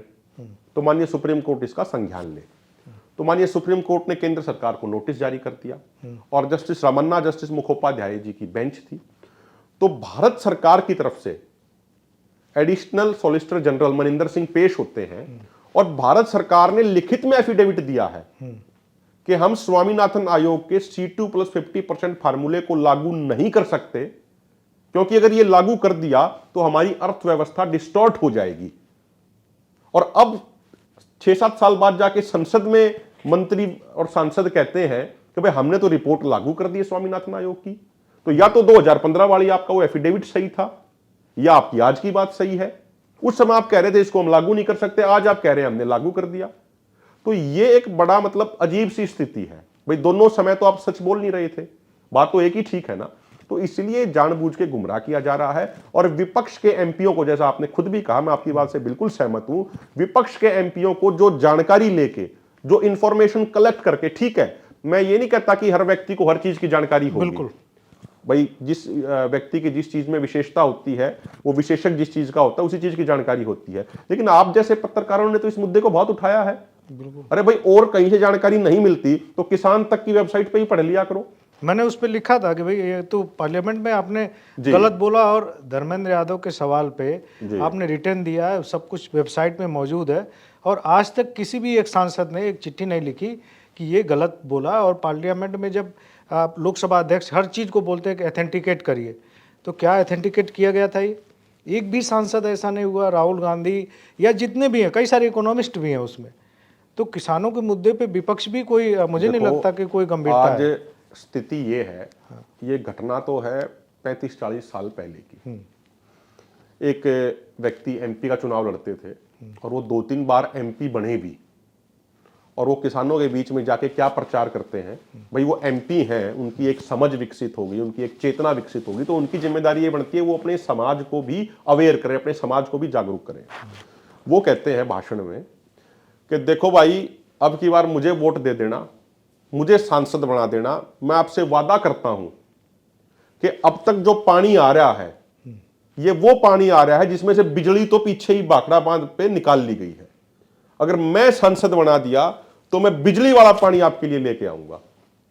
बेचारे हमारे लोग, हरियाणा में बड़ी जबरदस्त कहावत है ये। ठीक है, अब नेता का नाम भी बता दीजिए। मुझे एग्जैक्टली ध्यान नहीं आ रहा, शायद मनीराम जी। हरियाणा में कहावत है जी कि बिजली से, पानी से बिजली निकाल ली है तो तुम्हारे खेतों में क्या लगेगा। तो एमपी जो 2-3 बार एमपी रहे वो कह रहे हैं कि भाई मुझे एमपी बना दो, अब की बार बिजली वाला पानी तुम्हारे खेतों में लेके आऊंगा। अब बताओ बिजली वाले पानी से क्या फर्क पड़ जाएगा। लेकिन ये एक तरीके की राजनीति का उस समय एक डिस्कशन था, एक डिस्कशन का एक लेवल था। तो उसी तरीके से जो हमारे सांसदों को, देखिए लोकतंत्र के अंदर संसद सबसे बड़ी पंचायत है, और हमने तो एक बात सीखी है कि पंचायत में कभी भी झूठ नहीं बोलना चाहिए, और वो तो सबसे बड़ी पंचायत हो गई। लेकिन वहां धड़ल्ले से सांसद झूठ बोलते हैं, कोई सामाजिक मुद्दा नहीं उठाया जाता। ये तो रिटर्न में दिया हुआ, मैंने उसका पीडीएफ निकाल के रखा हुआ आप ये तो रिटर्न में दिया हुआ कि हमने सभी सिफारिशों को लागू कर दिया। आप विधानसभाओं की स्थिति देख लीजिए। अभी कुछ दिन पहले हरियाणा की विधानसभा में सरकार ने एक नया नियम पास कर दिया कि भाई विधायकों को होटल में रुकने के लिए हम 5,000 से बढ़ा के 12,000 रुपए तक की राशि देंगे। अब बताओ क्या जरूरी हो गया उनके लिए 12,000 रुपए के कमरे में रुकना? क्या ये प्रायोरिटी होनी चाहिए? सैलरी भी बढ़ी, अभी सैलरी भी बढ़ा दी, और उसमें पक्ष के भी राजी हैं और विपक्ष के भी राजी हैं। जब अपनी तनख्वाह बढ़ाने की बात आती है तो ये वोटिंग भी नहीं कराते ओम प्रकाश भाई, जब तो मेज थपथपा के ही उसको पास कर दिया जाता है। तो ये आज हमारी पॉलिटिकल क्लास की स्थिति है, और ये स्थिति सुधरेगी तब जब हम अपने मुद्दों पे सवाल जवाब करना शुरू करें। अच्छा, एक चीज जो आपने कई बार प्रधानमंत्री का नाम लिया कि वो पहले कुछ और कहते थे, अब कुछ और कह रहे, तो प्रधानमंत्री, इस प्रधानमंत्री के और पुराने प्रधानमंत्री का अगर तुलना करें, दोनों के 10 साल, तो मैंने एक आर्टिकल लिखा है, हमने हर तरह के आर्टिकल लिखे हैं, लिखते रहते हैं जी। तो एक आर्टिकल में हमने ये पाया, और बहुत रिसर्च करके वो सारी चीज़ें लिखी हैं कि किस सरकार ने कितने लोगों को एमएसपी का फ़ायदा दिया, कितनी खरीद की मात्रा और कितना पैसा दिया। तो आप देखेंगे कि अगर हम पैसे की बात करें तो 10 साल में 7-7.5 लाख करोड़ रुपए मनमोहन सिंह सरकार ने एमएसपी पे खर्च किया, और 10 साल में प्रधानमंत्री मोदी ने करीब 23.5 लाख करोड़ के आसपास का खर्चा किया। तो ये भी हो सकता है कि भाई महंगाई बढ़ रही हो और रुपया बढ़ गया, लेकिन 7 का 23 नहीं होगा, 23.5 नहीं होगा। दूसरी ओर क्या है, जो दलहन तिलहन की भी खरीद काफ़ी उसमें बड़ी नज़र आती है।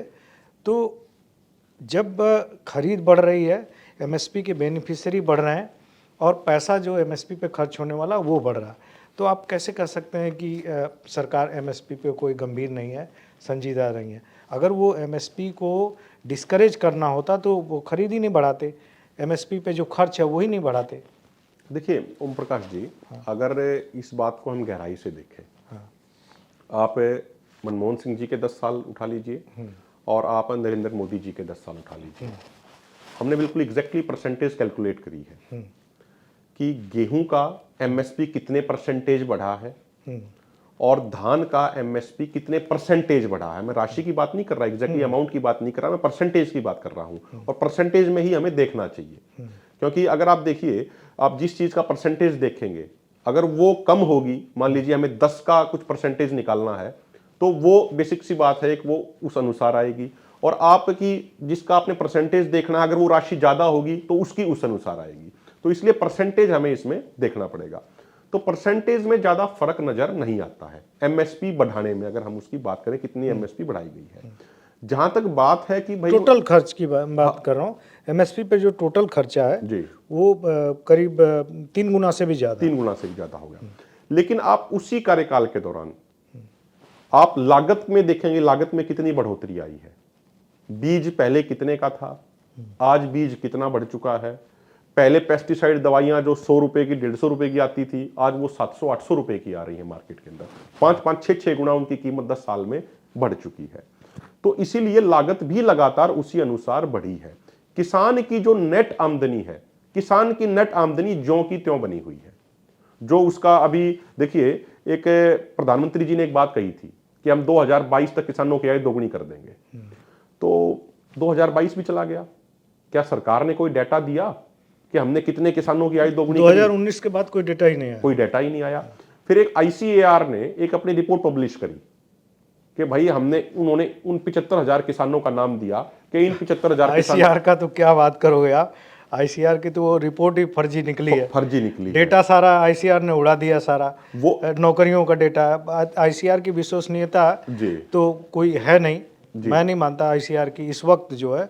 बिल्कुल मैं खुले तौर पे कहूँगा इस बात को कि आईसीआर विश्वसनीयता के सबसे बड़े संकट के दौर में है, क्योंकि आप देखिए इतिहास में पहली बार हुआ 100 साल पुरानी संस्था का सारा डेटा उड़ा दिया जाए, और जो रिपोर्ट इन्होंने बनाई वो पंचर वाले को भी किसान बना दिया, और पता नहीं क्या क्या किया उसमें, किस तरह से रिपोर्ट बनाई और चापलूसी में बनाई निश्चित तौर पे। लेकिन मैं ये जब देखता हूँ कि दोनों सरकारों की, कोई भी सरकार अच्छा बुरा सब काम करती है, और कोई इंटेंशन नहीं होता किसी भी सरकार का कि भाई ये इंटेंशन है कि भाई ये हमें बुरा करना है और बुरा करके जनता में गालियाँ खानी है, ये किसी का इंटेंशन नहीं होता, ना कोई करेगा। तो जब मैं ये देख रहा हूँ कि भाई 7 लाख करोड़ और 23 लाख करोड़, तो कोई तो बात होगी कि भाई कोई इंटेंशन तो होगी कि भाई हमें किसानों को समृद्ध करना है। और अभी जब मुद्दा आया अमेरिका से कि भाई हमें जीएम का, तो भी तो इसी प्रधानमंत्री ने कहा कि भाई कि हम इस पे किसानों से किसानों के मुद्दे पे कोई समझौता नहीं करेंगे, और अमेरिका से जो है हम कोई इस तरह की डील नहीं करेंगे कि हमारे किसानों को मक्का में, सोयाबीन में या किसी चीज़ में नुकसान हो। तो क्या कोई भी ऐसी चीज़ नहीं है जिस पे आप लोग मानते हैं कि ये ठीक है, ठीक ट्रैक पे काम कर रही है सरकार? देखिए ओम प्रकाश जी, मैं एक बिल्कुल साधारण उसमें भाषा में एक एग्जांपल लेता हूँ। मान लीजिए 2014 में किसी क्रॉप की कीमत लेट सपोज 200 रुपया प्रति क्विंटल थी, उसका जो एमएसपी डिक्लेयर किया गया, लेट सपोज 200 था नहीं किसी चीज का, मैं एक एग्जांपल ले रहा हूँ। मान लीजिए 200 रुपया प्रति क्विंटल थी उसका एमएसपी, और भारत सरकार मान लीजिए उस पर्टिकुलर फसल को 100 क्विंटल खरीदती थी, तो टोटल खर्चा कितना आता था? 20,000 रुपये। ठीक है भाई, उन्होंने प्रोक्योरमेंट किया, उसमें टोटल खर्चा उनका लगभग 20,000 रुपये के आसपास आया। अब मान लीजिए 5 साल बाद जाके उसकी जो एमएसपी है वो 200 रुपए से बढ़ के 400 रुपए हो जाती है, और भारत सरकार उस समय भी उसका 100 क्विंटल ही खरीदती है, तो टोटल खर्चा कितना आएगा? 40,000 रुपए। तो वो अमाउंट, वो राशि बढ़ जाएगी। और पहले जो शांता कुमार कमेटी की रिपोर्ट में आया था कि भाई 6% खरीद होती है, अब वो बढ़ के है कि वो लगभग 12-13% पहुंच गई है, वो पहुंच गई है। तो इसीलिए वो राशि 7 लाख करोड़ से बढ़ के इसीलिए हमें वो 21 लाख 23 लाख रुपए करोड़ के आसपास वो दिख रही है उसमें। हमारा ये कहना, जैसे आपने प्रश्न किया कि भाई क्या सरकार ने कोई भी अच्छा काम नहीं किया, देखिए अभी जब अमेरिका से व्यापार समझौते की बात आई, नहीं उसी में मैं कह रहा हूँ कि अगर सरकार को एमएसपी को डिस्करेज करना होता तो न तो खरीद बढ़ाती। मैंने देखा वो जो एमएसपी के बेनिफिशियरी लोग हैं वो उसमें भी बहुत बढ़ोतरी हुई है, बहुत पहले के मुकाबले बहुत बढ़ोतरी हुई है। तो एमएसपी तो ठीक है, एक रेशियो बढ़ने का, किसी में कम बढ़ता है किसी में ज़्यादा बढ़ता है, खरीदने वालों खरीदारी भी बढ़ी है, जो क्वांटिटी है वो बढ़ी है, जो नंबर ऑफ फार्मर हैं बेनिफिशियरी वो भी बने हैं। तो सरकार का ये तो इंटेंशन नहीं कहा जा सकता कि वो एमएसपी को कहीं डिस्करेज कर रही है या इस तरह से खत्म करती हुई दिख रही है, ऐसा तो नहीं है। देखिए जो आपने बात कही सरकार की नीतियों के बारे में, हम चर्चा कर रहे थे अमेरिका के साथ जो व्यापार समझौते की बातचीत चल रही थी, उस पर माननीय नरेंद्र मोदी जी ने स्टैंड लिया और उन्होंने पब्लिकली कहा कि मैं अपने कृषि के सेक्टर के साथ और डेयरी जो सेक्टर है उसके साथ मैं बिल्कुल भी समझौता नहीं करूंगा, हमारी सरकार कतई समझौता नहीं करेगी। जब उन्होंने वो स्टैंड लिया तो हमने उसको पब्लिकली अप्रिशिएट किया है। हमने जब जंतर मंतर पे पंचायत करी, हजारों किसान आए हुए थे, आपने भी उसको कवर किया, तो हमने बाकायदा बोला है कि अगर माननीय नरेंद्र मोदी जी किसानों के लिए अच्छा स्टैंड लेंगे तो देश के किसान उनकी सही बात को सही कहेंगे और उस मुद्दे पे उनका साथ भी देंगे। अगर कल को ऐसी कोई बात आती है कि भाई अमेरिका कोई ज्यादा प्रेशर बनाने का प्रयास करता है, ज्यादा परेशान करने का प्रयास करता है, उस पर अगर भारत सरकार कोई स्टैंड लेगी किसानों के हित में, तो हम खुल के भारत सरकार का साथ देंगे, हमें तो कोई दिक्कत नहीं है। तो इसीलिए उनकी सही बात को सही बोला जाएगा। मैं तो खुद ही कह रहा हूं, सबसे पहले मैंने कहा और मैं हर मंच से ये बात बोलता हूं कि भाई वो 2011 के नरेंद्र मोदी जी किसानों को चाहिए, जो नरेंद्र मोदी जी एमएसपी गारंटी कानून की बात करते थे, और देश में सबसे पहले पॉलिटिशियन वो हैं जिन्होंने एमएसपी गारंटी कानून की बात की संवैधानिक पद पे रहते हुए। हम तो सिर्फ इतना ही निवेदन कर रहे हैं, वो 2011 वाले जो नरेंद्र मोदी जी थे जिन्होंने जो सिफारिश करी थी, एक दिन के लिए वही नरेंद्र मोदी जी पीएम ऑफिस में आ जाएं और वही नरेंद्र मोदी जी उस पर साइन कर दें, तो किसानों का भला हो जाएगा, वो एमएसपी गारंटी कानून बना दे। तो हमारा सिर्फ इतना कहना है। और एक चीज और बताऊं ओम प्रकाश भाई, देखिए जब हम किसी भी मुद्दे पे बात करते हैं, कई बार हम इंटरव्यू में बात करते हैं, मंच से बात होती है, तो हम कोई एक तरफा बात कभी नहीं करते। और आज भी मैं ये बात कहना चाह रहा हूं, जैसे मैंने पहले भी कहा कि भाई स्वामीनाथन आयोग की रिपोर्ट कब आई थी? स्वामीनाथन आयोग की रिपोर्ट तो 2006 में आई थी। 2014 तक कांग्रेस की सरकार थी। क्या 8 साल में कांग्रेस की सरकार ने उस रिपोर्ट को लागू किया? नहीं किया। भाई 8 साल तो यूपीए ही थी ना सत्ता में, उन्होंने उस रिपोर्ट को लागू नहीं किया। लेकिन 2014 से पहले नरेंद्र मोदी जी कह रहे थे कि भाई हमें सत्ता में ला दो, हम उस रिपोर्ट को लागू कर देंगे। लेकिन 11 साल हो गए, उन्होंने भी नहीं किया। लेकिन जैसे ही 2014 में कांग्रेस विपक्ष में चली गई, कांग्रेस अब कहने लगी कि भाई हमें सत्ता में ला दो, हम कर देंगे। तो तमाम राजनीतिक पार्टियों का जो चेहरा चरित्र है वो लगभग एक समान है। और 1990 के दशक में जो मनमोहन सिंह जी उस समय उन्होंने जो एक नीतियां बनाने में महत्वपूर्ण भूमिका निभाई, जो लिबरलाइजेशन की, प्राइवेटाइजेशन की, जो ग्लोबलाइजेशन की नीतियां जबरदस्ती किसानों के ऊपर थोपी गई, वो एक बहुत बड़ा कारण है किसानों की आज इस दयनीय हालत का। WTO में हमारे हाथ कटवा दिए। जो किसानों की अगर आप देखेंगे, हमारा जन्म तो 93 का जन्म है हमारा, लेकिन हमने उस समय से जो पहले की बातें सुनते थे अपने बुजुर्गों से, वो ये कहते थे कि भाई कोई ऐसी घटना कभी सुनने में नहीं आती थी कि किसी किसान ने सुसाइड कर लिया हो। बहुत कम सुनने में आती थी, ना के बराबर सुनने में आती थी। लेकिन जब से ये 92-93 का दौर आया और जब से तथाकथित सुधार किए गए, सुधार जबरदस्ती थोपे गए किसानों के ऊपर, उसके बाद से लेके अब तक ऑन रिकॉर्ड तो 4.5 लाख किसानों ने आत्महत्या कर ली। और ऑफ रिकॉर्ड अगर आप ग्राउंड पे जाएंगे तो वो संख्या 10 लाख से अधिक है। क्योंकि बहुत सारे किसान ऐसे होते हैं जो शर्म के मारे पब्लिक में अपनी जानकारी नहीं देते, जो किसी थाने में जाके अपनी शिकायत दर्ज नहीं कराते। तो उसी समय के बाद से किसानों की आत्महत्या क्यों बढ़ी? क्योंकि जो नीतियां जबरदस्ती किसानों के ऊपर थोपी गई वो किसानों के हित में नहीं थी। अब देखिए ये बीटी कॉटन आया सबसे पहले, आज उस बीटी कॉटन की क्या स्थिति है? पहले हरे रंग की सुंडी आती थी, ये बीटी कॉटन आने से पहले वो कंट्रोल भी हो जाती थी जो देशी कपास होती थी, लेकिन अब वो सुंडी गुलाबी रंग की आने लगी और वो कंट्रोल भी नहीं होती।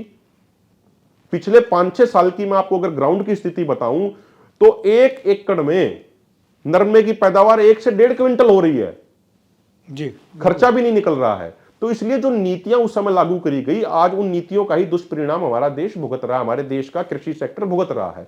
तो इसलिए सरकार चाहे कोई भी रही हो, ओम प्रकाश जी, किसी भी पॉलिटिकल पार्टी की सरकार रही हो, विपक्ष में होते हैं, किसान उनके लिए बहुत अच्छा एजेंडा होता है, किसान पे बात करेंगे, सत्ता में आने के बाद उसको वो भूल जाते हैं, चाहे कोई भी पार्टी रही हो। एक चलते चलते एक सवाल पंजाब हरियाणा से रिलेटेड आता है, और ये क्या पूरे देश का ही मुद्दा है। पंजाब हरियाणा तो लाइमलाइट में रहते हैं कि क्रॉप डाइवर्सिफिकेशन की जब भी बात होती है तब ये आवाज़ उठती है कि भाई वो किसान नहीं चाहते। तो क्या इसमें क्या पॉलिटिक्स है, किसान क्यों नहीं बदलना चाहते कि धान गेहूं की जो खेती है उससे बाहर आए? ये बार बार दिल्ली दरबार में मतलब अनगिनत बार ये सवाल उठता है कि किसान जब तक उससे बाहर नहीं आएंगे, नई फसलों की ओर नहीं जाएंगे, तब तक उनका भला नहीं होगा। तो ये क्यों नहीं होता? ये पूरे देश की ही बात है कि वो जो सेट पैटर्न है उससे बाहर क्यों नहीं आते? देखिए ओम प्रकाश जी, हम क्रॉप डाइवर्सिफिकेशन के सबसे बड़े हिमायती हैं। मैं अपने परिवार की बात करूं, हमारे पास 6-6.5 एकड़ जमीन है। अब की बार हमारे 3-3.5 एकड़ जमीन में सरसों है, ठीक है, और कुछ जमीन में तो बिल्कुल केमिकल फ्री सरसों है। और पंजाब हरियाणा का किसान बिल्कुल डाइवर्सिफिकेशन चाहता है। मैं आपको एक सबसे बड़ा उदाहरण देता हूं। अब मैं कुछ भी बात कहूंगा उसका वो वजन नहीं है, सरकारी आंकड़े क्या कह रहे हैं उसका वजन है। 2020-21 में कोविड आया तो मलेशिया, इंडोनेशिया से जो पाम ऑयल का इंपोर्ट किया जाता था वो इंपोर्ट बिल्कुल बंद हो गया या बिल्कुल कम हो गया, बहुत ज्यादा घट गया। तो मार्केट में सरसों की डिमांड बढ़ गई। तो आप डाटा उठा के देख लीजिए, आपको ध्यान होगा, आपको तो पक्का, हाँ, लिखा 2020-21 में सरसों 6,500 से 7,000 रुपया प्रति क्विंटल तक बिकी, यानी एमएसपी से भी ऊपर बिकी। एमएसपी से 20-30% अधिक थी, 20-30% एमएसपी से अधिक थी। उससे नेक्स्ट ईयर क्या हुआ? ऑटोमेटिकली, ये भारत सरकार का डाटा है, ये उपज का डाटा है, unified portal for agriculture statistics का डाटा है कि अगले साल हरियाणा में सरसों का एरिया ऑफ कल्टीवेशन 1,19,000 हेक्टेयर बढ़ गया। पंजाब में सरसों का एरिया ऑफ कल्टीवेशन 50,000 हेक्टेयर बढ़ गया। राजस्थान में सरसों का एरिया ऑफ कल्टीवेशन 2 से 2.5 लाख हेक्टेयर बढ़ गया। 2000 उसके बाद 2022-23 आ गया, जब रशिया और यूक्रेन के बीच में युद्ध शुरू हो गया, तो वहां से जो सरसों का इंपोर्ट होता था वो भी बंद हो गया। तो अगले साल भी किसानों की सरसों अच्छे रेट में बिकी, लेकिन फिर से पाम ऑयल का इंपोर्ट दोबारा से बड़ी मात्रा में शुरू कर दिया गया। तो उसके तीसरे साल क्या हुआ, वही सरसों एमएसपी से भी नीचे चली गई। लगभग 5700-5800 रुपए सरसों का एमएसपी है, इंपोर्ट ड्यूटी जीरो पे ला दी गई, जीरो पे ला दी गई, और 4,4245 रुपए प्रति क्विंटल के हिसाब से किसान की सरसों बिकी।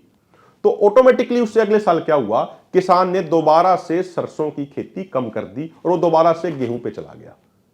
और जबकि पहले उससे पहले 3 सालों में क्या हुआ था, जब रेट अच्छे मिले तो वो गेहूं की खेती को छोड़ के सरसों पे आ गया, क्योंकि गेहूं के मुकाबले सरसों की लागत कम है, उसको पानी भी कम चाहिए, सारी चीजें उसको कम चाहिए।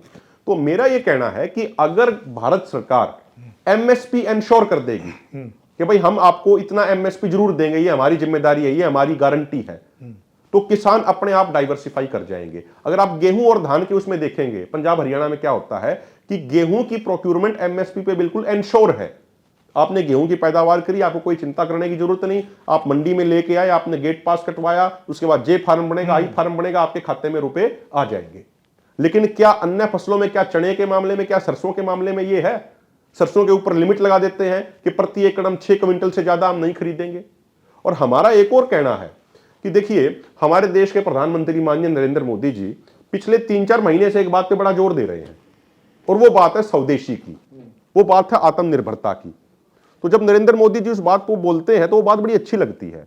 अभी वो अयोध्या में एक कार्यक्रम में बोल रहे थे, उन्होंने कहा कि भाई 1835 में एक मैकॉले आए थे, उन्होंने ब्रिटिश व्यवस्था हमारे ऊपर थोप दी, और आज भी हम उस गुलामी वाली मानसिकता का शिकार बने हुए हैं। उन्होंने देशवासियों से आह्वान किया कि 2035 में उस घटना को 200 साल हो जाएंगे, उस अपवित्र घटना को 200 साल हो जाएंगे। ये एग्जैक्टली शब्द थे उनके। तो उन्होंने आह्वान किया देशवासियों से कि मैं आपसे निवेदन करता हूं, मैं आपको आह्वान करता हूं कि जब 200 साल पूरे हों, उस समय तक हमें इस गुलामी वाली मानसिकता को त्याग देना है, हमें स्वदेशी की तरफ आना, हमें आत्मनिर्भरता की तरफ आना है। लेकिन ग्राउंड पे क्या हो रहा है, 1,61,000 करोड़ के पाम ऑयल बाहर से मंगवाया जाता है, एडिबल ऑयल मंगवाया जाता है जिसमें से ज्यादातर पाम ऑयल है। 47,000 करोड़ की दालें बाहर से मंगवाई जाती हैं, 25,000 करोड़ के ड्राई फ्रूट बाहर से मंगवाए जाते हैं, 15,000 करोड़ के फ्रूट बाहर से मंगवाए जाते हैं, 6,500 करोड़ की नरमा बाहर से मंगवाई जाती है। अगर आप इन्हीं 4-5 चीजों के टोटल अगर कैलकुलेट करोगे तो 2,58,000 करोड़ रुपया हर साल इनके इंपोर्ट पे खर्च किया जा रहा है। हम प्रधानमंत्री जी से यह कह रहे हैं, प्रधानमंत्री जी, आपका कृषि मंत्रालय किसानों को टारगेट दे कि भाई आप ये फसल पैदा कीजिए, सरकार बैठी है, हम बैठे हैं, आपकी फसल का एक एक दाना हम एमएसपी पे खरीदेंगे, ये इंश्योर करेंगे कि आपकी फसल का एक एक दाना एमएसपी के ऊपर बिके। ये गारंटी सरकार की है, सरकार चाहे उसको कैसे भी करवाए। अगर उसके बावजूद भी, उस गारंटी के बावजूद भी अगर किसान वो फसल पैदा नहीं करता है तो फिर किसान दोषी है। लेकिन आप गारंटी तो दीजिए, भाई किसान को कीमत मिलती नहीं, वो उस फसल को क्यों पैदा करेगा? आप देखिए, ये कितना बड़ा प्रचार किया गया था मक्के के मामले में कि भाई मक्के की पैदावार कीजिए, इथेनॉल की प्रोडक्शन बढ़ेगी। अब वो इथेनॉल की जो प्रोडक्शन कर रहे हैं जो कंपनियां, उनको तो एक तय अमाउंट मिल रही है, लेकिन क्या उस किसान को तय अमाउंट मिल रही है जो मक्का पैदा कर रहा है? तो इसीलिए सबसे बड़ी प्रॉब्लम यह है ओम प्रकाश जी कि डाइवर्सिफिकेशन हो जाएगा, लेकिन उसके लिए सबसे बड़ा जो मुद्दा है वो है एमएसपी इंश्योर करना। जब एमएसपी सरकार इंश्योर कर देगी तो ऑटोमेटिक डाइवर्सिफिकेशन हो जाएगी। ये बात मैं नहीं कह रहा, ये बात आप नहीं कह रहे, ये बात गवर्नमेंट का डाटा कह रही है। एक बात। दूसरी बात, मैं एक चीज और इसमें जोड़ना चाहता हूं, इसी से जुड़ी हुई है एक बात डाइवर्सिफिकेशन से।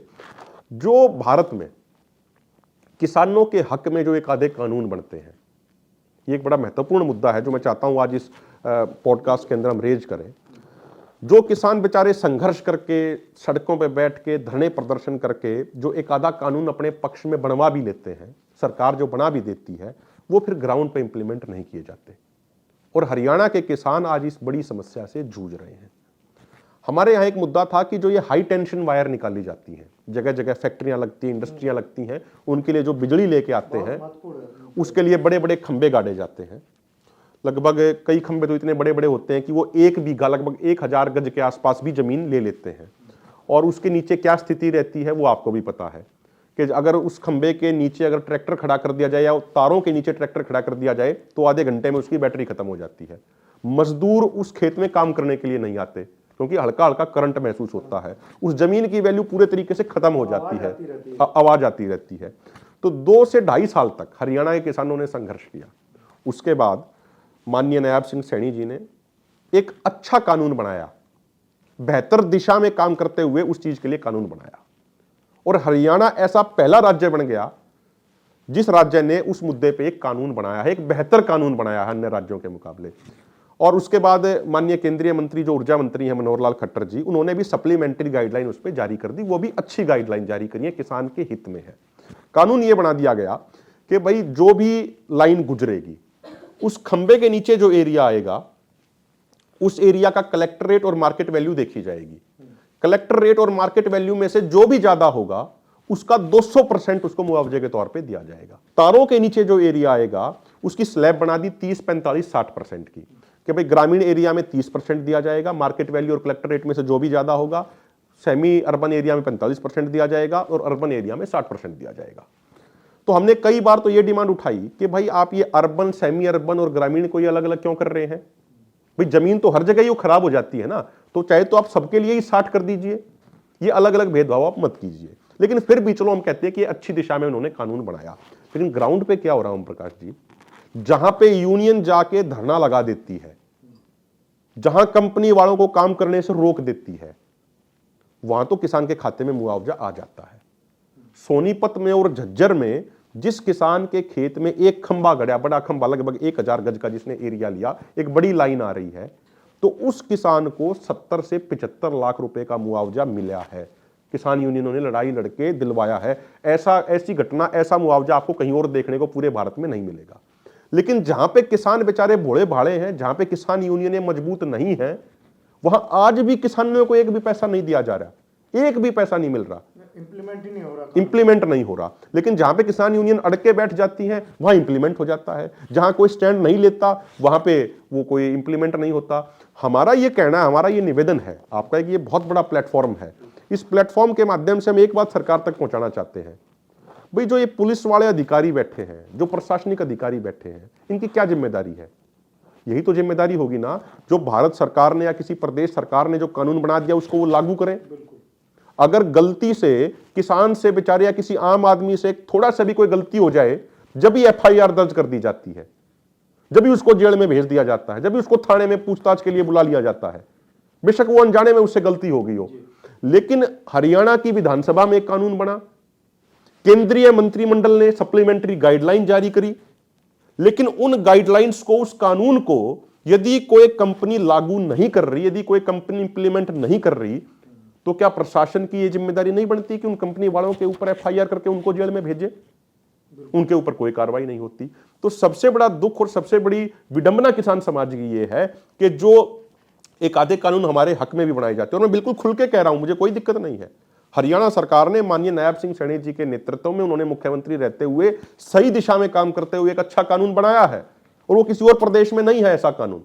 हमारी डिमांड थी 4 गुना की, लेकिन उन्होंने कम से कम 2 गुना कर दिया, और 2 गुना भी कलेक्टर रेट या मार्केट वैल्यू में से जो भी ज्यादा होगा उसका किया है। सप्लीमेंट्री गाइडलाइन बेहतर दिशा में केंद्रीय ऊर्जा मंत्री जी ने जारी करी, लेकिन वो लागू क्यों नहीं हो रही? कौन उनको लागू कराएगा? क्या हर जगह लागू करने के लिए हमें धरना देना पड़ेगा? क्या हर जगह काम रुकवाना पड़ेगा? ये नहीं होना चाहिए। जब काम रुकवाते हैं वो एफआईआर दर्ज कर देते हैं बेचारों को, फिर किसान को 10-10 साल तक कोर्ट में हमें चक्कर काटने पड़ते हैं।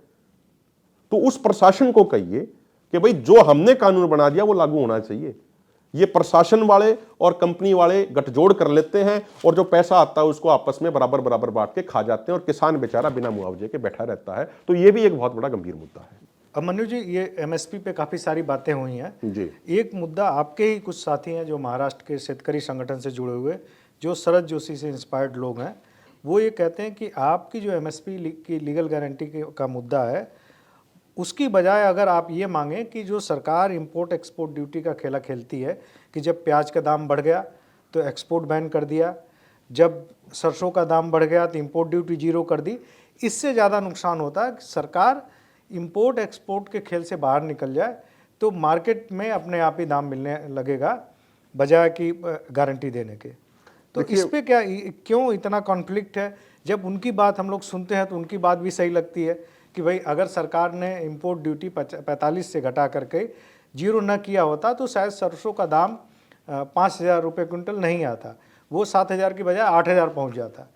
इसी तरह से प्याज में भी है, अगर एक्सपोर्ट बैन नहीं लगा होता तो उनको 1 रुपया 2 रुपया किलो प्याज बेचने पे 2022, 23, 24 में मजबूर नहीं होना पड़ता।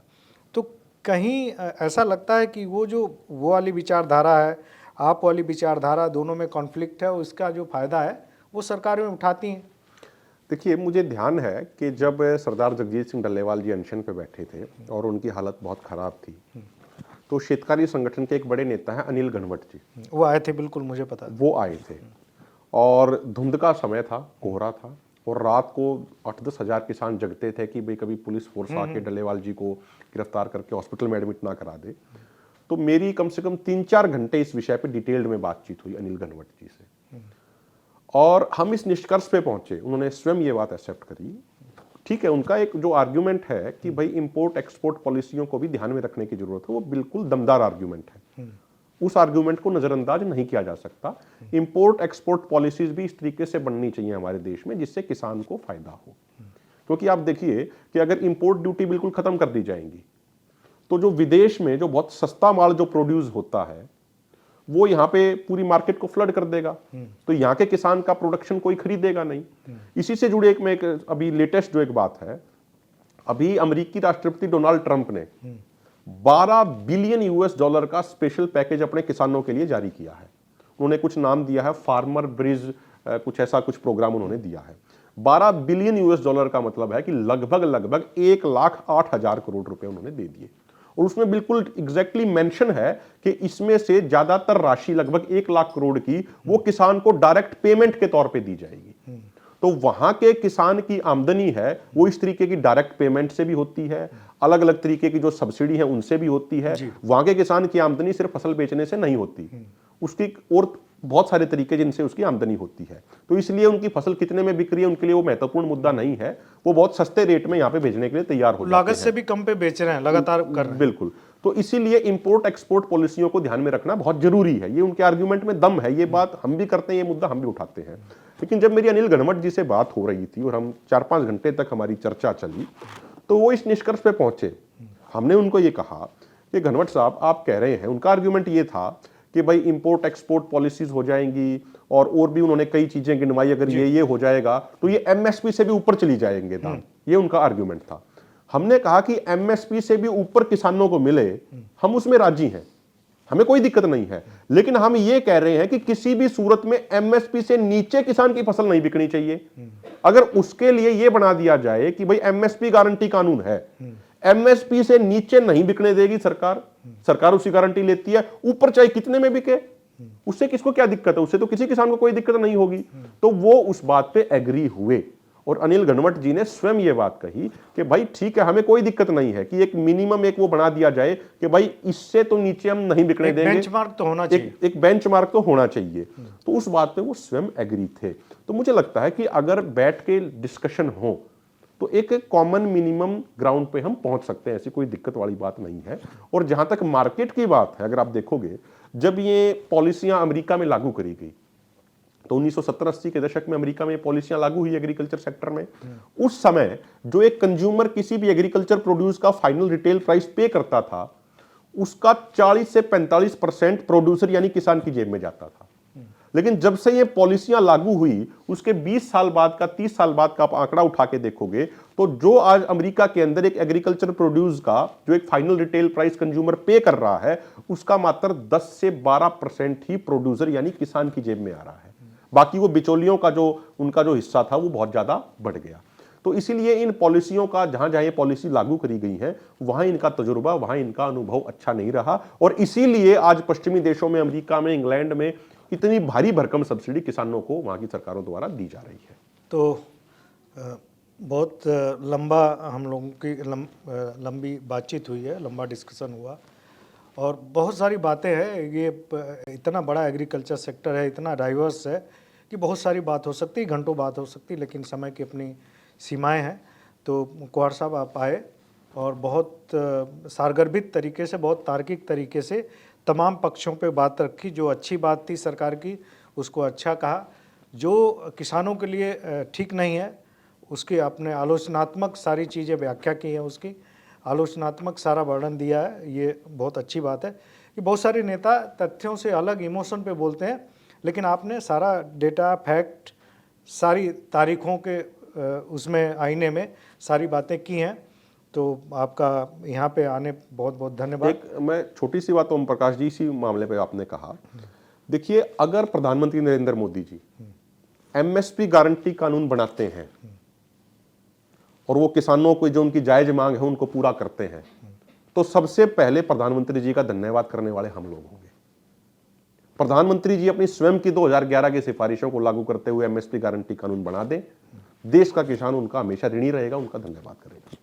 जी, तो आपका बहुत बहुत धन्यवाद और उम्मीद करता हूँ कि हमारे दर्शकों को ये पॉडकास्ट पसंद आएगा और किसानों के जो चैलेंज है, जो समस्याएं हैं, खासतौर पे दाम को लेके, उस पर बहुत सारगर्भित तरीके से अभिमन्यु जी ने बात रखी है और जो पक्ष विपक्ष दोनों की जो कमियां हैं उसको उजागर किया है। कांग्रेस की भी बात की है, बीजेपी की भी बात की है, दूसरी सरकारें उनकी भी बात की है। तो उम्मीद करता हूँ कि आपको पसंद आएगा और अगली कड़ी में फिर और किसी शख्सियत के साथ हम बातचीत करेंगे। तब तक के लिए इजाज़त दीजिए। धन्यवाद।